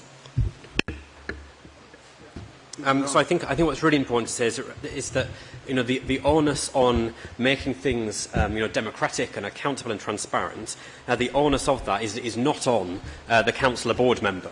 It's not her sort of single-handed task to bring that democracy and transparency, because that is built in absolutely to the whole process. So remember that the company can only operate within the parameters set by the business plan. The business plan has to be agreed by the council's cabinet. And in the normal way would be on the forward plan, can be subject to scrutiny, can be discussed in the normal way, and any significant changes to that business plan can only be agreed if it comes to the council's cabinet. So, I mean, the onus is not on the cabinet member involved. The whole process makes sure that things have to come back. A lot of stuff is reserved to the council and have to come back. Sorry, just to be clear, Councillor Connor was indicating, and then Councillor Ibrahim, and I think Councillor Hearn probably had another question. So if you keep going, and then I'll come to Councillor Connor, then Councillor Ibrahim. Fantastic. Thank you very much for that. I had 3 areas of questioning, by the way. This is my second. And they're all, as you may see, kind of more strategic than specific, but they have very specific things as well. And I'm just wondering about the alignment in relation to vision and values. We are a Labour councillor, we are socialists, and we have social... I'm sorry, maybe I'm making a real generate, you know what I mean. That word. Anyway, that's I think that as a council we try to work in ways which reflect our values as councillors who care about the community and councillors with certain political views, really. They do govern what we do, and I'm wondering how much they are aligned to Lend-Lease and Friends in relation to their ways of working. And I point out, there was something you said earlier about kind of like different visions and values. I'm sorry, it has slipped really badly out of my head, I'm afraid, because my well, that's life, you know. But anyway, so how are you dealing with the values issue? Because there's really, really different values, and I think, you know, I kind of think, have always wanted to try our hardest to provide social housing, to recognise that housing is very important for poor people, but also to actually make sure that we have balanced communities as well. But I'm really concerned that that isn't what Lend-Lease and associates wish to do, that actually they're in it simply to make money. How do you manage the misalignment of values, if they exist? Right, do you want to go with that one? No, thank you very much. No, again, it's a very important question. So I think the first thing to say is that remember that this is not the council just getting in Lend-Lease and saying get on with it. This is a new organisation that will be set up from scratch. And it is a joint company, and new staff will be recruited to that company who've neither worked for the council nor for Lend-Lease. So we are creating a new organisation, and central to that, like with any organisation, is to make clear what the vision is, what the values are, and how that will work. But they will be done not by importing Lend-Lease's values at all, but through a process of working out what they should be. The overall objectives for the company are, of course, in these documents in the members' agreement, and also, what is important also to say is that the sort of standard development agreement model where you do sell the land 100%. When councils do that, you get what you're given. So I'm not saying that thrashing out shared values in new companies is easy, because that never is easy. I've done that in the charity sector in new organisations, and it is very difficult. But I think far better to have that discussion, be around the table working on what these values are, have clear decision-making on that, so we can make sure that we get what we want, than do what most Labour councils do, which is just give the land to a developer and sort of hope for the best with very limited controls through the planning system. Yeah, follow up quickly, just one more. Thank you very much. I will promise to shut up after that until I next feel like talking. Okay. On the back of that, we've got this kind of like what the law allows us to do and what we want to do, and it seems to me that they're two quite different things. Now, I think if we really care about social housing, we would want to provide lots, but obviously we have to try and fund it. So I understand that bit, that we need to balance one with the other. But just because we no longer have to provide, what do you think you said? Something like a full rented something or other. Anyway, some kind of low rent housing, whatever. You don't have to do it anymore now. Doesn't mean we shouldn't. And I'm just wondering where you are on the aspirational thing that goes beyond what we're required to do in law, but actually makes things even better. Because it feels that that's lost in this rush to whatever.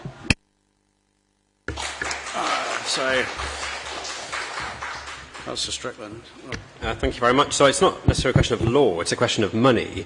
So the point I was making earlier was that under the Labour government, there were good levels of subsidy for affordable housing that were roughly sort of £130,000 a unit. The Tories and the Lib Dems knocked that down pretty quickly to roughly £35,000 a unit. So there's a drop of nearly £100,000 per unit subsidy. It's an incredible cut in the money going into affordable housing across the country, and research from Shelter has shown they have a very good graph which shows very clearly, having spoken to councils across the country and looked at planning permissions, that the impact of that was a drastic downward decrease in the amount of social housing being built as opposed to the wider affordable housing.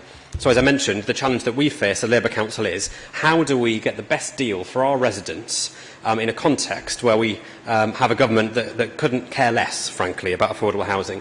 And that's why, as I've mentioned, in the housing strategy, we've said in this borough, we expect you to charge rents, in most cases, well below 80%, because we know, particularly for family-sized homes, 80% of market rent is not going to be suitable for somebody on the housing waiting list. But the second thing I would say is, as well as affordable housing at the lowest rent we can afford being a big priority for us, we know from our strategic housing market assessment that we don't have enough of any type of home. So it is important that we get more intermediate affordable housing as well. It is important that we have high quality private rented housing, and there continues to be high demand for housing for sale. So one of the reasons that we've argued for a mix is there is strong demand for all of those types of housing, and we want to make sure that all Haringey residents have got a chance of getting a home that meets what they can afford and what they need. And for some people that would be affordable housing, rented affordable of that type. For some people it will be shared ownership. For others it might be private, good quality private rented accommodation. Right, I've got to ask Councillor Ibrahim. I'd just say Councillor Ibrahim wanted to follow up, then I've got Councillor Connor, then I've got Councillor Gallagher, and then we'll see. I know there are questions from other members. I've got Councillor Hare. I think Councillor Brabazon wanted to put a couple of questions as well. I mean, mine was a follow-up from there, but I've got other questions which Councillor Connor has given way to me for. So shall I ask that, and then if you come back to me for the follow-up questions, is that all right? Or do you want me to ask all of them? Okay, all right then. So the point you made about Alexandra Palace, but from my knowledge, Ali Pali Board has independent legal advice, whereas that was one of the recommendations of our scrutiny report, which was rejected. Actually, I'm a bit concerned that where Ali Pali Board has independent legal advice, which essentially most of what it does is, events and things like that. This is like a major, huge investment, but it was felt that that wasn't a recommendation that could be taken on board. My main question, though, is however what you're describing, Alan, they sound great. Yeah, of course we want more homes. Of course we want more social housing, more affordability for the people on our waiting list. But it sounds to me, from what you've said earlier on, and we're not quite sure whether we're going to get that in the first phase, simply because of the numbers that we're talking about.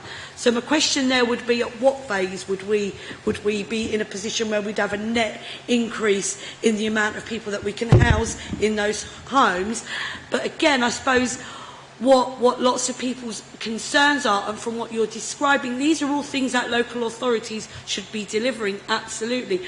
But doesn't it sound, or would the public be a little bit concerned that what you're describing sounds like we're setting up a parallel authority, in a sense? That's something that's quite separate, because in terms of the board, you're talking about one councillor and two very senior officers, with all due respect. But again, as we know, Cabinet is a small part of the elected body of the council, and where will be the influence of backbenchers?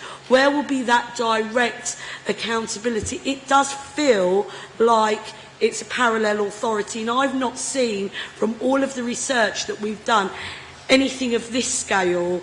I mean, you mentioned David Lammy earlier, and him talking about this in his manifesto. Look, I don't know the detail of that, but some would argue, maybe not myself, that there is an argument that you could do this at a smaller scale with smaller sites. So it's not necessarily a question about the whole idea in and of itself, but the size of it feels like eventually, because again, you make the argument that this is not all of the council land, but phase 3 covers pretty much everything.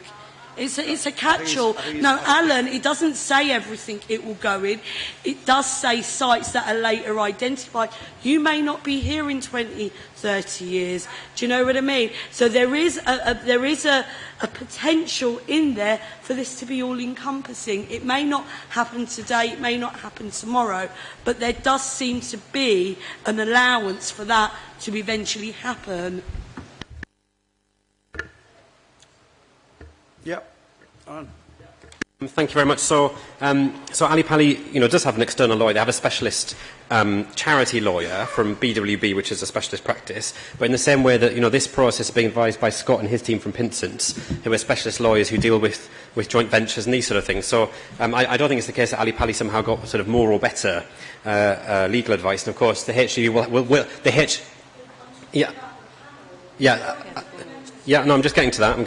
And of course, the HGV as a company will again have its own lawyers. So that will be comparable.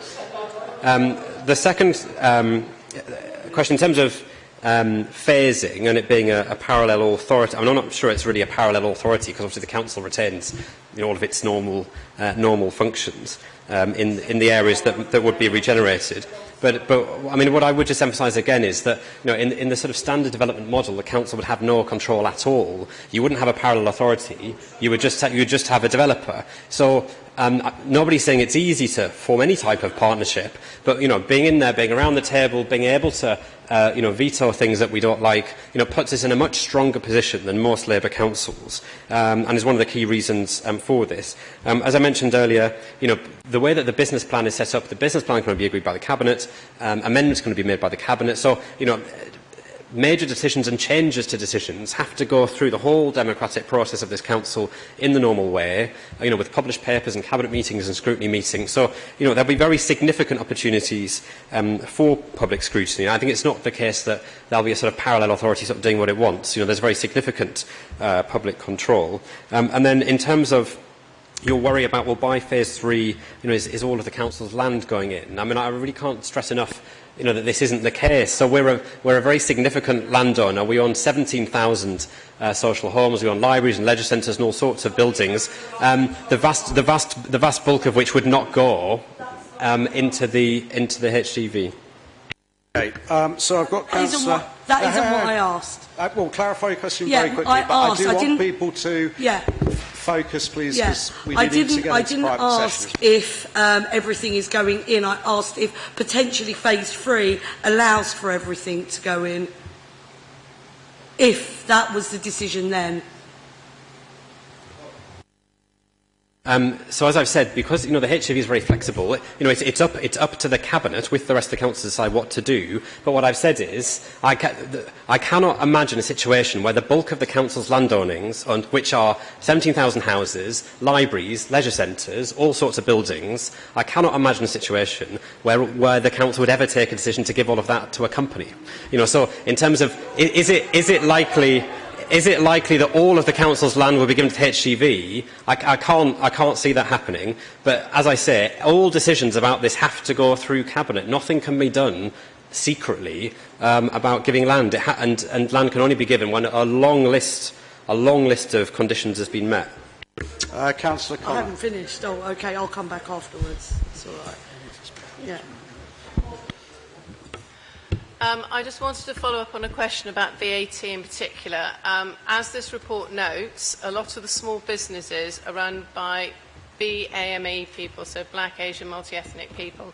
And this report actually says on page 1384 that this will have an impact within the commercial portfolio, as well as small businesses which are likely to be owned by protected groups such as BME communities. The HGV board, advised by the council, will develop a phased approach in order to reduce the impact for small businesses.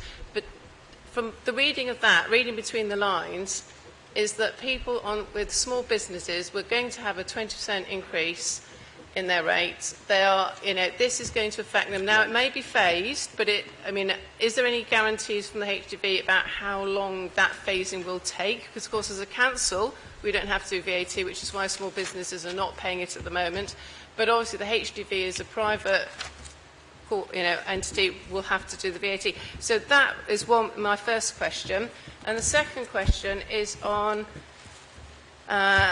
contract agreements. On page 112, I noticed that, I know this has been brought up before, but I really just want to get some clarification on why it's a good idea that we give 60% of all our construction from the HDV without any competition. It's the without any competition that really concerns me, because at 6.4.1, the HDV, so that's 50% lend-lease, and this goes back to Council Amina's question about having an independent person on the board to advise us, because the HDV will be appointing the independent verification team, who are the ones who will act as people who will give the work to lend-lease as the contractual arm. So you've got 60% of the contracts that aren't being challenged and aren't being, there's nobody else bidding for those, so we don't know as a council whether we're getting a good deal. And on top of that, lend-lease as 50% of the HDV will be appointing the independent verification team to see which of those projects is going into the thing in the first place. Right. So to be honest, there's a... Yeah. No, I think some of those have been covered previously, but so the VAT point initially, and then the exclusivity point. So taking the VAT point first, so as we said earlier, we can't give a kind of, we can't describe the fixed position on this because we're exploring a number of options, as it says in the Equalities Impact Assessment and in the business plan itself. We are very clear that what can't happen is an immediate jump. There are a range of options for dealing with that, to do with either kind of phased step up and or assistance for businesses that aren't currently VAT registered to help them get VAT registered, if that makes sense for them. And we are taking the implications which have been identified through the EQIA process very seriously as we explore those options with a view to kind of coming up with a kind of fixed proposition before the first phase of property transfers. But it's hard to give you a kind of definitive answers to those questions at this point because that work is still going on. On the independent verification team under the construction point, so you're right to say that it's the HDV board that makes the appointment of that team, but the critical factor here is that decision is taken only by the council's nominees to the board, because the Lend-Lease nominees to the board in that decision are conflicted out. So that the appointment of the independent verification team is an appointment made simply by the council's 3 nominees, so it's effectively the council's nominees are the board for the purposes of that decision. Which gives the kind of council a protection in terms of the way that team is set up and the work that they do. Right, well, Councillor Gallagher. It's just to go back to the point that Councillor Carter raised earlier on page 1357 about this possibility of a discrete company to hide the purchaser's identity when buying property. What is this? I'm not aware of any kind of subsidiaries in the papers that we've got, and what transparency would be in place if something like this would set up? Would it be something that would go to the board? Would it be accountable? Would it be public, basically? So just to kind of set a context for this, experience shows that where a kind of major regeneration initiative is kind of agreed or announced, there can be huge inflations in prices, and private sellers effectively kind of whacking their prices up. This happened, I think, when the Tottenham Housing Zone was announced, for example. The first really important thing to say about this is that this is in the commercial portfolio business plan. This isn't about the acquisition of people's homes. It's about the acquisitions of commercial premises. So just to kind of box it off a bit in that way. The other critical point here is that this is not a mechanism for paying less than market value for a property. It's a mechanism to make sure that market value is paid and not a premium value. So it's effectively about protecting the interests, effectively protecting the financial position of the HDV and by extension, therefore, the interests of the taxpayer, because the council owns 50% of the HDV, by trying to avoid, where possible, effectively the scalping of the HDV as a buyer because of the HDV's status as a buyer. So we're not talking about a subsidiary company here. We're simply talking about employing an estate agent, basically, to do the work for us on behalf of the HDV. It's not a subsidiary or kind of any other arrangement like that, if that makes sense. Right, I've got Councillor Hare. Thank you very much, Chair. I just wanted to return to several points that I don't think were answered. So I'll just go through them fairly quickly, and I know you'll jot them down, Alan. So the leaseholder's right of return, yes. But I asked about the cost to leaseholders or renting in the open market during construction. Also, I asked about the permanency of assured social rents, i.e. beyond the first returned or new tenant. And whether there's any doubt about whether those tenancies, those social tenancies, would continue indefinitely. Also, what effect will viability assessments have on a proportion of social tenancies? Because elsewhere, those viability assessments have significantly decreased the proportion of social or affordable tenancies that have been achieved in development vehicles. Finally, just listening to the debate about the numbers and proportions of social tenancies on, for example, Northumberland Park in future, I have a feeling that Haringey may not increase at all, or not by very much, the number of social tenancies that the borough has in total.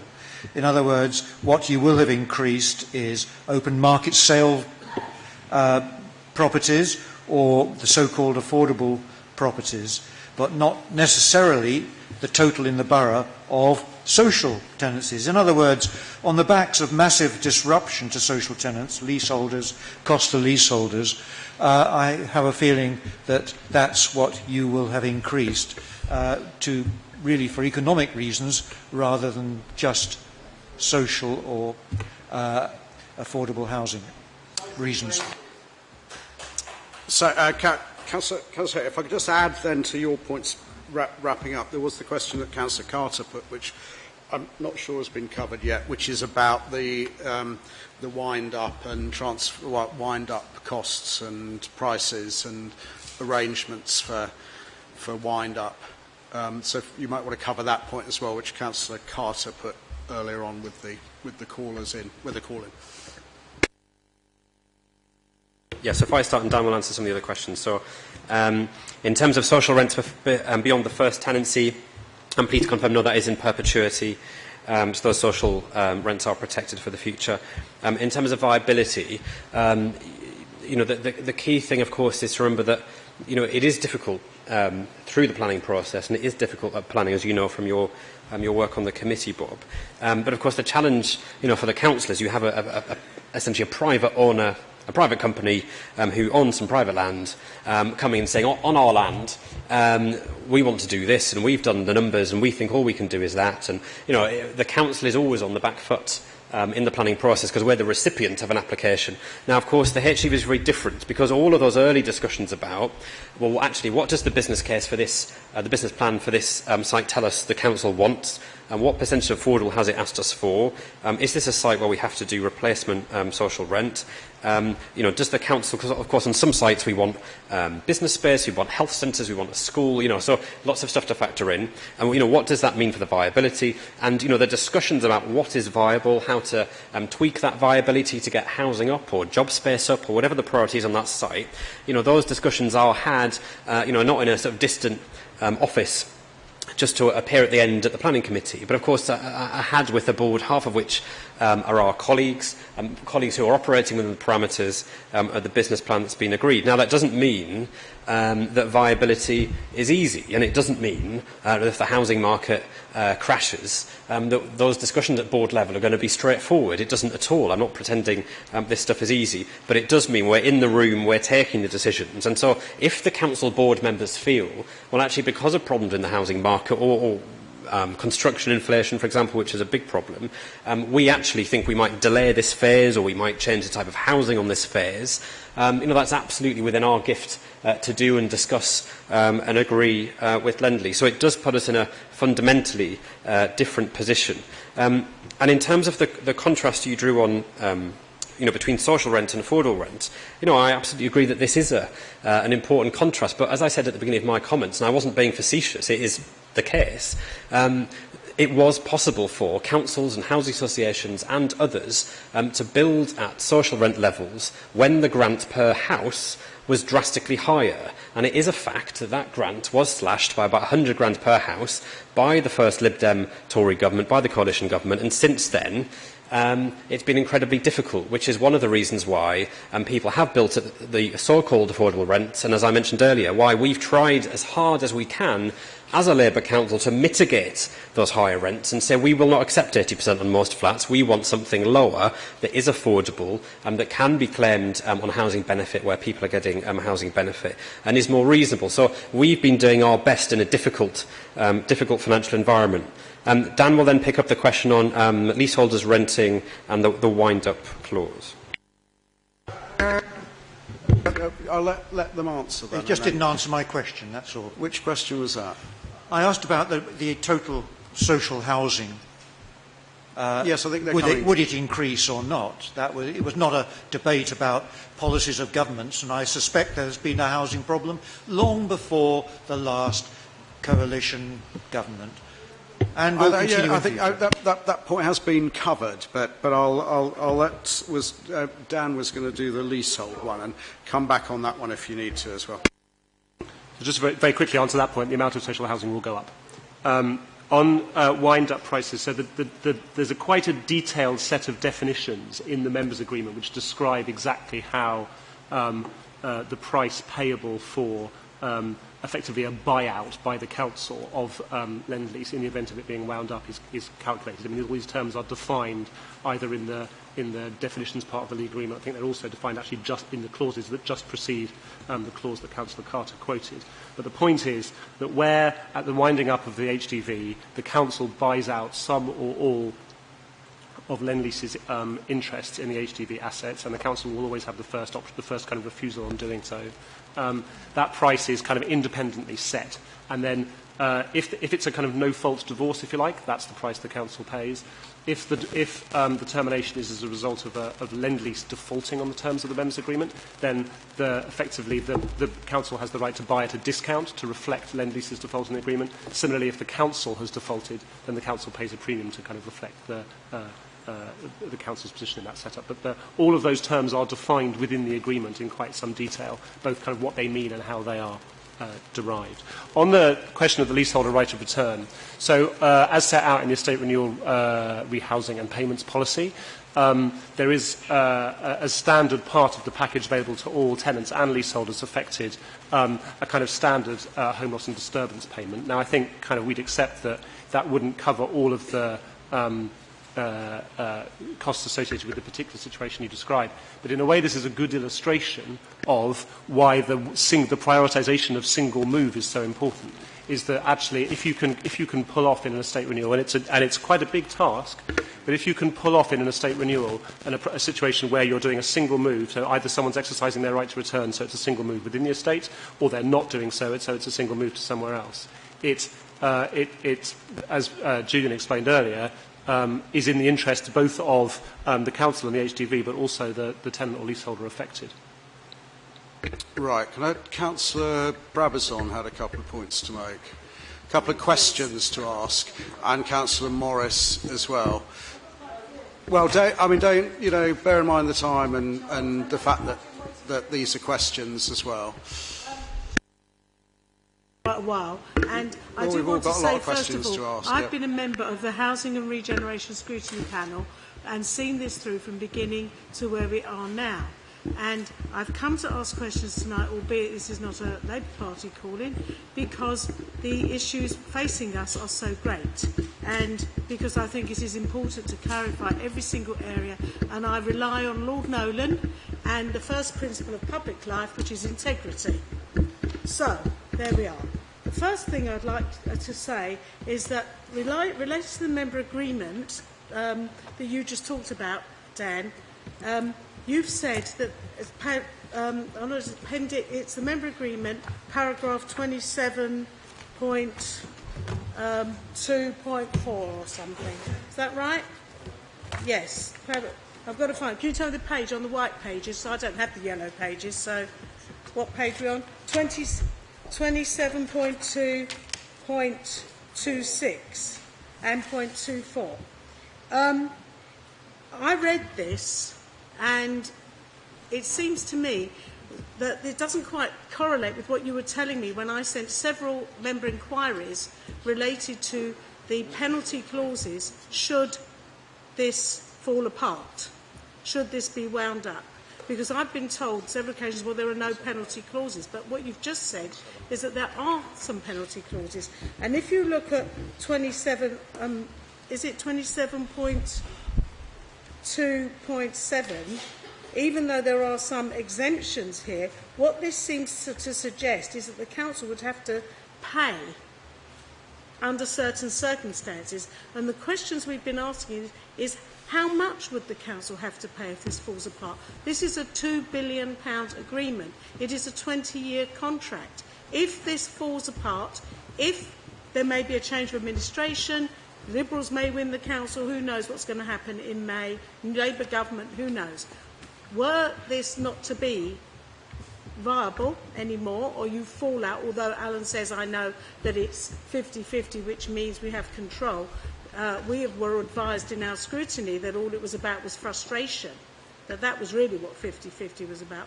Were this not to work, for many of the reasons Councillor Hearn has raised, to do with values, vision, conflict, whatever reason, how much would Haringey have to pay? Do you want to take that one?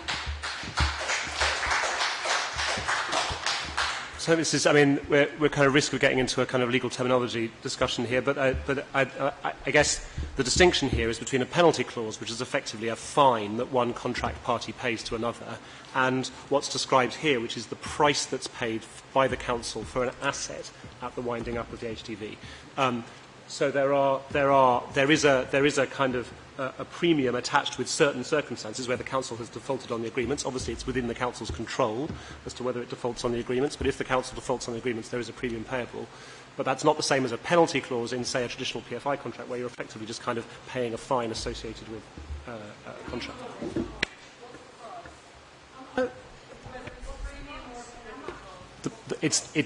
It's the cost of it's the independent valuation of the asset plus 10%. That's what it says here. So you can't put a figure on that, can you? Because you don't know what assets we're talking about. The other important thing to say is that the purchase of the assets by the council is an option for the council. If the council chooses not to exercise the option to buy the assets, then it's 10% of nothing. Next question is a question for Ms. Garner, actually.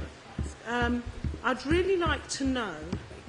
I've spent 9 months studying, trying to understand this most complex arrangement, which I've come to the conclusion is a private sector version of the New Deal for communities. This is what I think it is. With all your private sector delivery plans, it reminded me of a delivery plan I wrote for the New Deal for communities and all the difficulties we had with that programme. In all of our scrutiny, you never volunteered any of these papers to us. Now, I raised this at the Cabinet. I want to ask you, as the most senior officer, why, when we were scrutinising this, particularly in our second scrutiny, which was only a few weeks ago, why did you not furnish us with any of this documentation, which is here in draft, so that the scrutiny would have been an equal, fair process? I'll wait for Alan to finish, so that we weren't a parallel activity somehow operating on what you might call the margins. So we were off doing our own thing, getting all these experts. As I said to Alan, it didn't cost us a penny, no hundreds of pounds a day for consultants, army of advisors, lawyers, all the rest of it. We did our best. Zina. Right. Why didn't you think to give us the documentation so that it was actually a proper process where we could review? Don't you think that was a breach of, governance? I think you asked the question. Let him answer it. I think it's in the document. I'll do my best on that, although I haven't been involved in the process myself, my colleagues here. My understanding is that the reason why these documents were not given to the last scrutiny committee is simply that they were still being worked on, they were not completed, and they were not at a stage where they could be shared and keep us within the procurement process. So, as you know, we went to preferred bidder earlier on in the year, and then we've been in closure negotiations around the deal. Now, until those documents reach a certain stage, it's not possible for us to release them into the public domain for procurement reasons. And I think that reason has been given to the Scrutiny Committee before now. Just before you come in, Councillor Brabazon, you also asked why are we just having them now? I mean, as far as I understand it, we're following the usual scrutiny process and cabinet process by releasing documents now, although I appreciate it's a great number of documents that are being released in one hit. Right. Councillor Morris, you got more? No, I've got more questions. I actually don't agree with you, but I'll leave it there because I will say ask the questions. We've heard the answer. We'll come to our view. To page 875.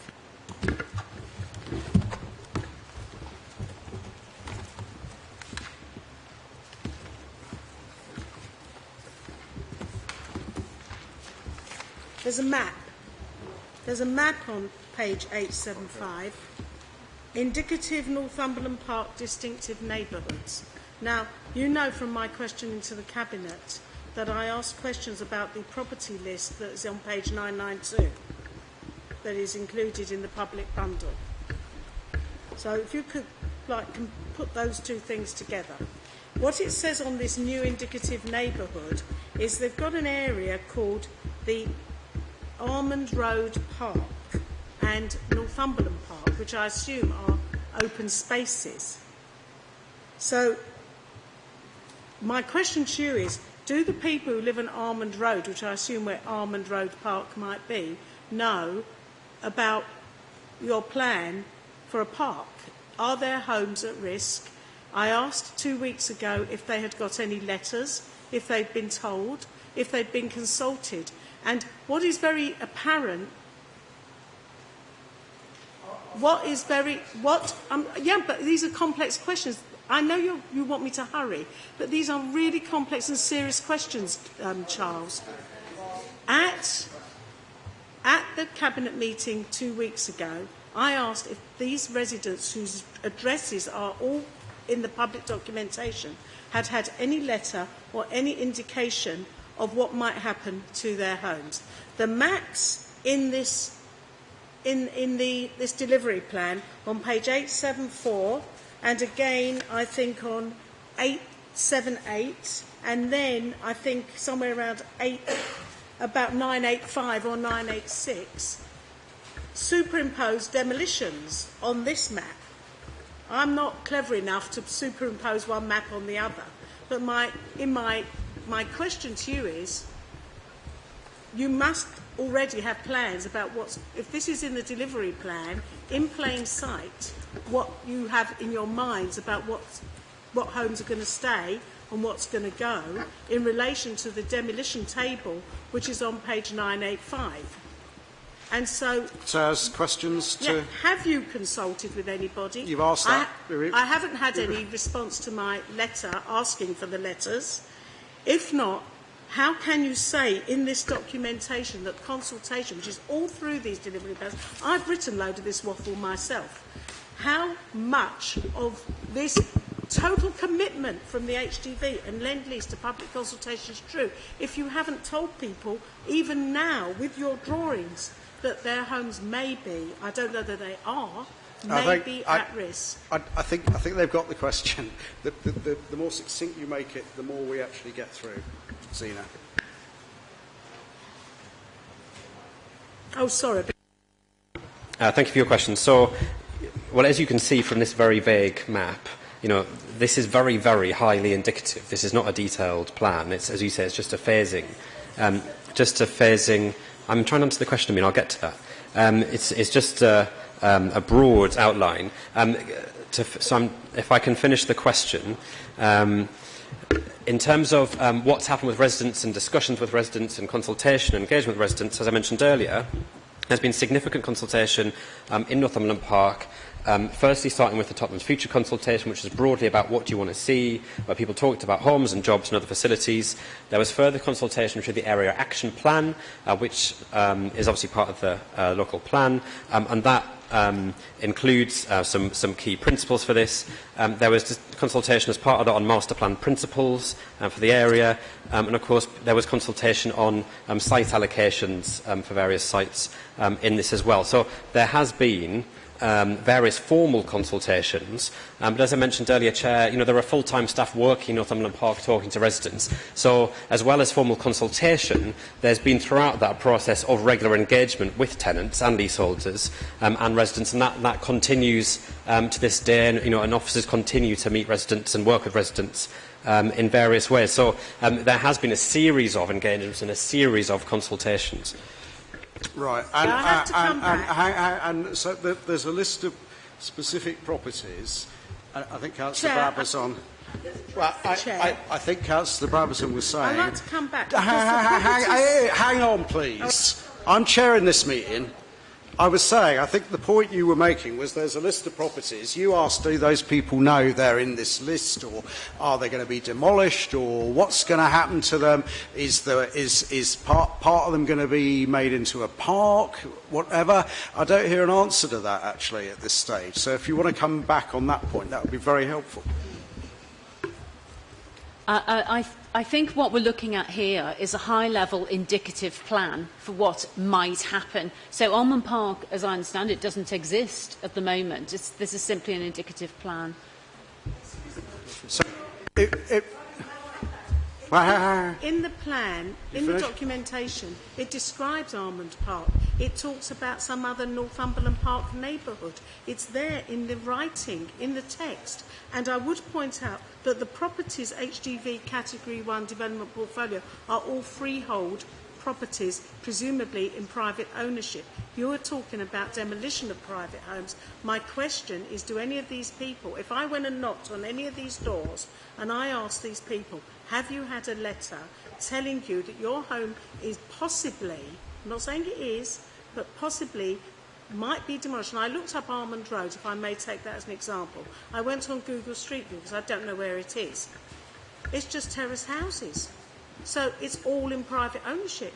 So if you were in that position, you have to ask yourselves, how would you feel? I know how I would feel. I wondered if my own home was at risk, to be honest. No, I don't.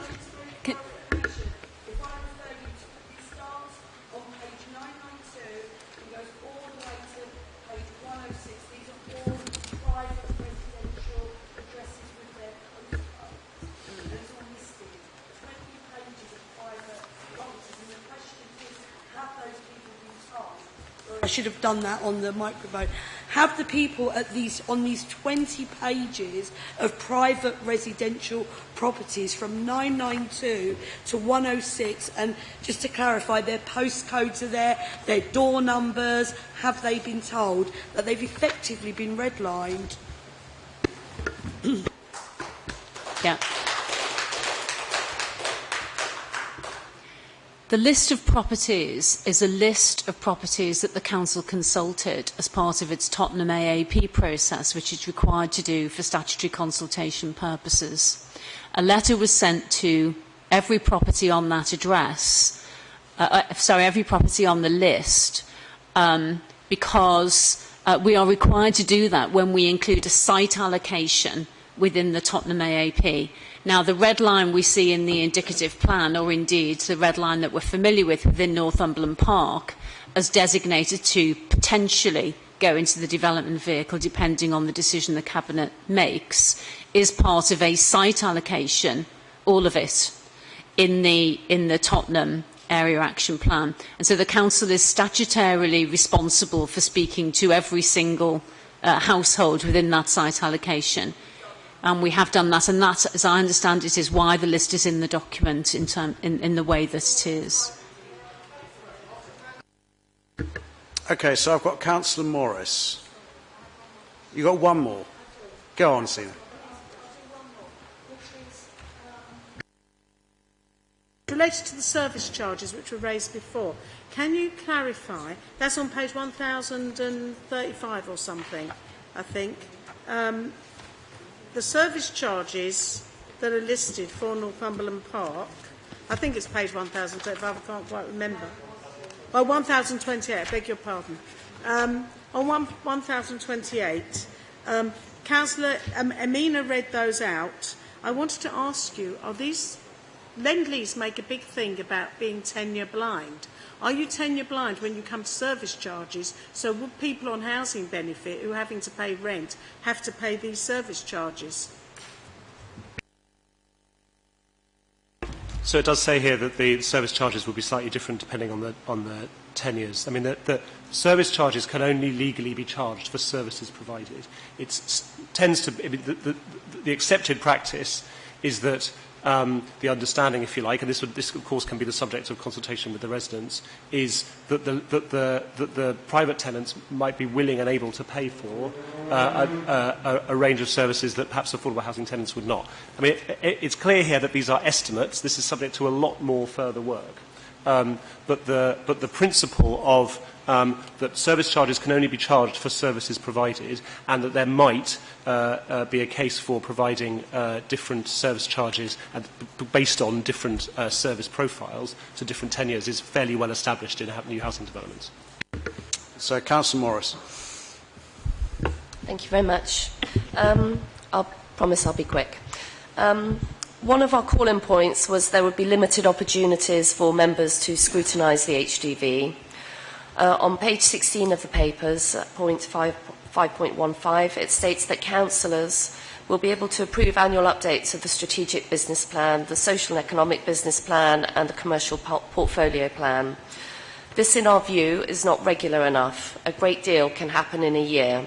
Shouldn't councillors be given 6 monthly updates? And we must stipulate that they are not just updates, but they clearly track performance against the plans. That was my first question. Do you want to do the next one then? Or? Okay, I mean, I think there's... I'm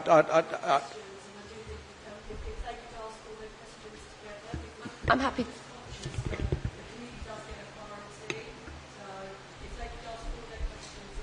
Yeah, put them all in. I'm happy to do that, yes, absolutely. On page 11, 5.6, which relates to the Lib Dems' concerns about delivery of 40% affordable housing, in the Council's response, it states that a scheme could deliver significantly lower social housing than set out in the business plan if agreed by Cabinet. Isn't this a real weakness in the HDB agreement? And does it not give too much wriggle room to the HDB? Furthermore, I've yet to see a Cabinet not approve any key decision that it is asked to consider. And my next point is this is relating to the Cabinet papers from July 3rd on page 891. It states that Northumberland Park School and the Vale will be knocked down and moved to the eastern edge of the ward. Why do the schools need to move? Is this because Spurs requires the site? Will there be guarantees that the new school will be no smaller than the current site? And will there be guarantees that the new school will include the same facilities? I'm particularly thinking of the swimming pool and the hydrotherapy pool. Thank you. Okay, there's three points there. Scrutiny, weakness around the governance and decision-making process for affordability, I think, and the schools. Yep, so on the first one then, in terms of to what extent members can exercise scrutiny and can get involved. The document sets out a few sort of very formal opportunities, but as I mentioned earlier, what is likely is because no land can go in, unless there's been a cabinet agreement and there's been planning approval and etc., I'd suggest that members are it's highly likely that members will see stuff on the HGV all the time because there'll regularly be things coming to Cabinet, there'll regularly be things coming to Planning Committee. Obviously, as I mentioned earlier, everything that goes to Cabinet would go through the normal forward plan process, normal scrutiny process. So I would expect actually, far from there being sort of not enough opportunity, there'll be sort of very regular stuff coming on different sites for the HGV, which would create a lot of opportunities. On the 40% affordable, again, I think we covered this earlier, that you can never give a guarantee about what's going to happen to the housing market or, what a viability assessment on a specific site in sort of 15 years' time might say. But we can guarantee is that, decisions on viability and what happens on the site, remember, it's not just about housing, but it's about jobs, it's about health centres and other facilities, that all of those decisions will be taken by a board, 50% of which will be the council. So if there are genuine problems with viability on a certain site for whatever reason, rather than the developer just turning up and saying, I had my consultants draft these figures for you. We will be in the room deciding, in a difficult situation, what is the best thing to do on this site. Do we delay building it? Do we change what we're building? Do we build houses rather than office space? All of that can be discussed. In terms of the school, I think all I'd say is what I said at Cabinet, which is there's an ongoing discussion with the school. This is a proposed site. It hasn't been finally agreed, and there are lots of meetings happening with the school. But I think it's seen as an opportunity to provide, a brand new purpose-built school. It's something that the school is quite excited about. But as I say, the discussions are ongoing. Right, I've got Councillor Ibrahim. I'm going to take other final questions, if I can, from committee members, and then we do need to go into private session, so we give ourselves enough time for that focus as well. So, Councillor Ibrahim, then Councillor. So, just to make everybody aware, because this isn't actually in the papers, I'm going to be referring to the PricewaterhouseCoopers report that was referred previously at Cabinet to by Councillor Brabazon. I did earlier in the day, or on Friday, ask for it to be distributed, and I know all the committee members have received it, so forgive me if anybody hasn't read it, but I just think it's quite important. Now, so I suppose my question is, this report was produced in or published for discussion purposes only in November 2013. and it's about funding and delivery options for these types of projects. Now, if I refer you to this document, it's got a range of options that were explored, and it pretty much recommended that we did a wholly owned vehicle. And it almost, I mean, the section on a joint venture is pretty limited, and it doesn't really just to make it, this isn't the subject of the call-in, as far no, as it I can isn't, see. but it's important. So if you draw it, because the connection as clearly as you can, and briefly, that would be helpful. But the subject of the call-in does cover lots of things around what the options were and whether they were fully considered, Chair. I'll include it in the broadest interpretation. Well, okay. yeah, tight as you can. So why after this? This is why I've asked it at the end. Why after doing this work, and I'm presuming paying for this work, did we decide to I know you talked about a group of councillors went across the country. Were they furnished with this? Did they see copies of this report? Because surely that would have informed what their contribution would have been to that committee. Because you've discussed the whole process of how we got where we were. Why was this report ignored and a subsequent report commissioned? That's my first question. And, I think it's really important that we ask as many questions as possible. Now, again, if we go to, let me just find the section.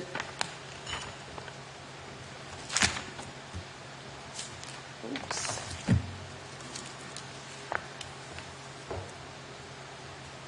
You can start jotting down your answers to that one, Alan, before I get to the next one. Sorry, I've just realised that was a question I'd marked for the redacted section, so I'll ask that in the exempt. So that's my last question. Sorry, almost caught me there. So I'll ask that later on. Right, who's coming back on these old reports and why they were ignored? You can go. It's that one. I think what this report was doing was exploring different kinds and different ways of approaching, and it did look at the wholly owned model as well as other ways of approaching development, I think. I guess I'm looking at the conclusions of the report on page 32, and it seems to me, in the first bullet point, the report appears to be recommending what it calls a pluralist approach, so that one might take different approaches for different sites and so on. Now, the Council is doing quite a lot of that. So I guess we've done a lot of development agreements in the past on smaller sites like Hornsey Depot and so on, which you'll be familiar with, and New River and so on. We've also entered into a large development agreement, or we will be entering into a large development agreement in High Road West. It's to deliver around 2,000 homes opposite the football stadium. It's a development agreement, contractual development agreement, where the council essentially enters into what's called a conditional land sale. And we've done conditional land sales in Tottenham Hale with a partner there, Argent related, and that's going to bring forward about 800 to 900 homes. Now, they're not as large as is intended in the Category 1 sites for the vehicle, but it is evidence of different approaches being taken. The other thing that I would note here, and in terms of the Council doing it itself, one of the things that this report pointed out with regard to Northumberland Park is the very costly impact of trying to do that as a council on your own, if you like, in terms of the peak borrowing requirement. So there's a peak borrowing requirement in here, and this is dated 2013, of course, of £248 million in terms of a cash flow requirement. And obviously that's dated 2013, things have moved on, but it's one of the reasons why we've looked into joint venture approaches so that the council is diversifying the risk, essentially. Just to say, you did ask how this report why this report wasn't paid attention to. This report was part of the evidence pack that was given to the consultant to do the next stage of the business case. So it was taken into account, but it was a very high-level first study. Right. My follow-up. So if you go to page 40, and I think it's important that you raise the issue of a different approach for different sites. And I suppose one of the recommendations of the scrutiny panel was that, you know, we could do things like this on a site-by-site basis. Now, one of the key advantages, if you look at that, is the bottom point, which is proportion of development risk can be passed to third-party developers through competitive tendering for distinct phases or packages of work. Now, that's listed as an advantage of a joint venture. However, in our case, what was agreed by Cabinet doesn't do that. It agrees a 60% exclusivity, so you don't necessarily competitively tender for different bits of the work, and also on a site, not on a site-by-site basis, which is what the scrutiny panel recommended. So the advantage, which is listed around how a joint venture could work, is actually one of the things that we've chosen not to do.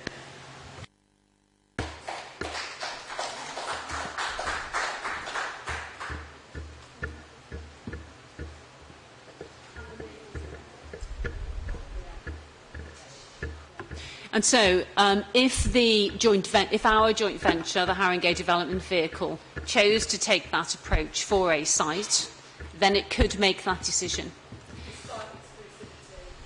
Yes, because the exclusivity only covers 60% of the sites in any case. Of course, you've got 40% of the sites where you can do different things if you choose to do so, including entering into this kind of arrangement. Yes? Right, I've got a quick one from Councillor Connor. Councillor McNamara has a very quick question as well, so I'll do Councillor Connor. Okay, thank you. Right, one quick question. Well, actually, I've got two. But the first one is on the paying for the demolition and clearing of sites. So, from my understanding, this is quite an expensive process, and I'm just not sure within the HDV who bears the costs. I'm assuming it's the council, and if that is true, and if it is the council, not the HDV, so i.e. not the Lend-Lease part of it, how are we going to find the costs for this site clearance initially? The second question I have, I'll pick up a comment from my colleague actually on schools. So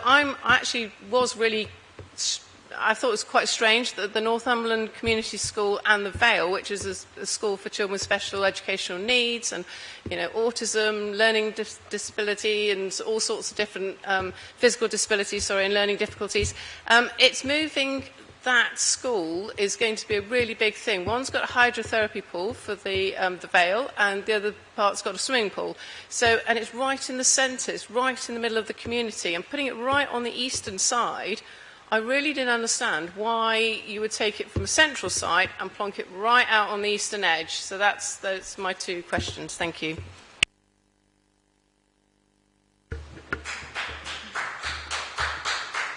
So on the demolition cost point, so I think we'd raised this at the briefing for members, but it's very clear that demolition and clearance of the site is part of the development cost and therefore is an HDV cost. It's not a council cost.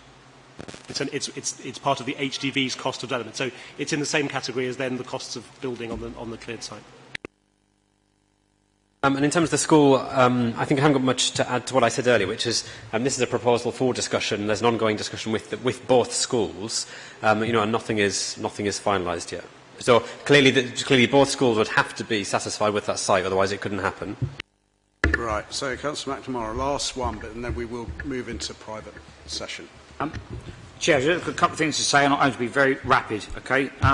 So, taking into account the volume and complexity of the papers, as well as the issues contained therein, and fundamental legal and financial questions that still appear in some cases to be insufficiently answered, together with concern over possibly incongruent information, such as the Council's recent press release on the funding for Tottenham Hotspur Football Club that doesn't appear to match statements in a recent presentation given to external auditors BDO, and also the inability of scrutiny members to look into the historic advice given to the Cabinet including possible variations advice given by Turnberry as opposed to PricewaterhouseCoopers, can I ask, have the Overview and Scrutiny Committee, along with the Housing and Regeneration Scrutiny Panel, be given access to independent legal advice, as in legal advice independent of Haringey Council, in order to facilitate its work deliberating over such a complex issue as the HTV?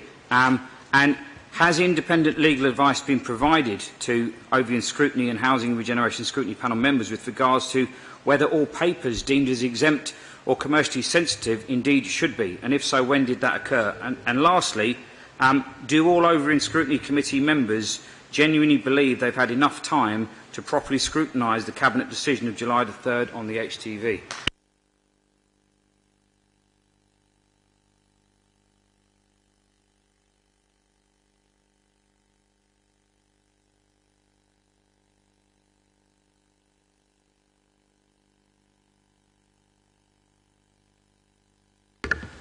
I mean, I think those are considerations which the committee may want to take into account when it reaches the recommendations that it reaches.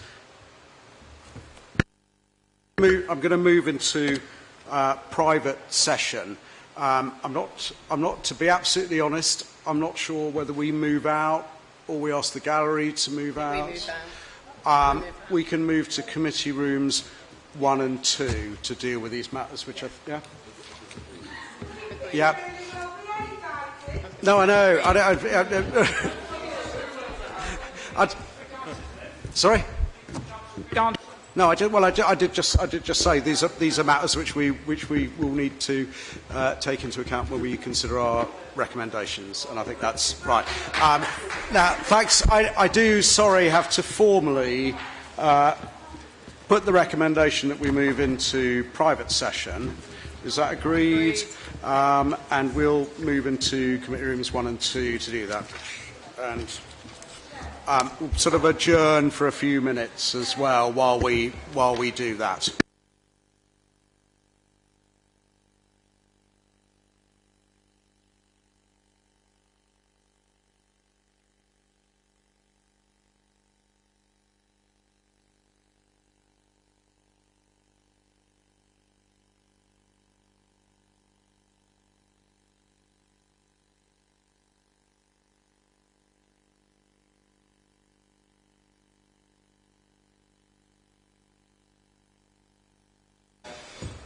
Two, three, four, five. We're all here.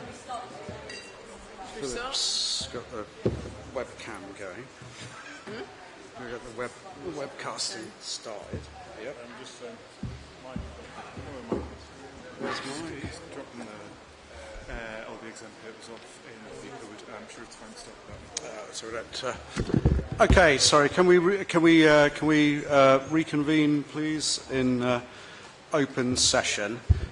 In respect of the call-in, we need to formally agree that the decision called in is not outside the Council's budget or policy frameworks in accordance with the advice given, and indeed there was no submission to that effect by the callers in. Can we agree that? Agreed. Yeah. In terms of further decisions on the call-in, our options are... Sorry, am I not in the thing? Sorry. Get a bit nearer, sorry. The fans, yeah. So in respect of decisions, substantive decisions on the call-in, our options are to take no action, to refer it to Cabinet, generally with recommendations, or to refer it to full Council. Is there a proposal to that, to one of those effects? Councillor Ibrahim. I propose we refer it back to Cabinet with recommendations. Right. Those in favour of that recommendation? Those against? I just want it noted that I know you'll say what you're going to say, Amina, but I still do think full Council, just because I don't think... I think it is a really good democratic process to have all councillors being part of this. I understand we've got recommendations going to Cabinet, but I'm not confident necessarily those will be taken up. That's why I'm saying about full Council. Right. Yeah. Well, I mean, I think you know the position we're adopting, I think, is as recommended to us that this is under the Constitution. This is an executive decision, and that therefore it's right to send it back to the decision maker. And that sending it to full council in accordance with the Constitution would simply be to shift the responsibility of hearing the call-in from the Overview and Scrutiny Committee to the full council, which has no more powers than we do at this stage. Councillor Ibrahim. I suppose my response to that would be that I think we as a committee take full responsibility in the fact that we've had the information, we've asked the questions, and we are as a committee able to make a decision ourselves whether it goes back to Cabinet or whether that decision should be made at full council. I believe I've had the information and enough information, and as elected members of the Overview and Scrutiny Committee with special responsibility allowances, that we need to take that full responsibility ourselves.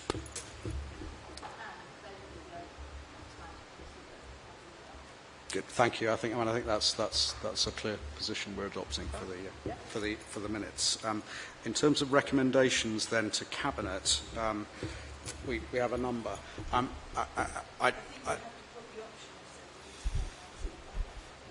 I think we just did that actually. Yeah, we just voted. Yeah. So in terms of recommendations to Cabinet, I'll read these out. The wording may need to be slightly tweaked, just when we're slightly fresher, I think, to make absolutely clear that they're tied. Sorry, was it like this during the meeting, or maybe it's just maybe I'm just fading away. Yeah, it's so recommendations are clarification of what the overall numbers of social homes at target rent could be expected. I think for Site 1 allocations immediately, as well as a clear commitment to a net increase in homes available for social homes at target rent. 2, a clear commitment to the prioritisation of the absolute right of return. And we can pick that up, but we discussed this in some length around the ambiguities, to put it in one way, of the wording which was presented. In terms of exclusivity arrangements, site-by-site exclusivity rather than overall exclusivity. 4, to establish a wholly owned company in order to buy up social rented units at target rents. A commitment to a councillor being on the social impact vehicle board, other than the member on the overall HDV board. Now, different, yeah. Obligation for senior HDV staff to attend and engage fully in the scrutiny process. And on the commercial portfolio, the questions we were discussing around community uses within the commercial portfolio, a commitment to an assessment of buildings in community use prior to their transfer to the HDV to identify and protect their social and community value. And that's it. Right. We agreed on those recommendations? Good. That concludes that item. I wanted just to turn very quickly to item 13, which is the Overview and Scrutiny Work Programme. The reason to do this now is because we need to formally agree, as we discussed earlier, the draft scope and terms of reference for the committee's inquiry into fire safety and high-rise buildings. Yeah, and also to agree the terms of reference for the environment and community safeties review on parks, as set out in Appendix 2 of that report. Just to add as well, the committee, we've had a request that a couple of members come off their respective panels. So it's for Councillor Jennifer Mann to come off Housing and Regen and Councillor Jogi to come off Environment and Community Safety. So that if you could just ask the committee to agree, that'd be helpful. Councillor, if you remember when at the last meeting we added on Councillor, we added somebody on and Councillor Mann was supposed to come off in replacement, but that didn't happen. Hmm? Yeah, that's the one. No, so at the last meeting there was a small change, and it was for the new person to come on and Councillor Mann to come off, but we just added the new person on but didn't take Councillor Mann off. Yeah, we need to formally agree those changes. So we do that, and we agree the terms of the draft scope in terms of reference for fire safety and for the environment panels, review on parks. Are those agreed? Agreed. Good. So that concludes the meeting. Thank you very much.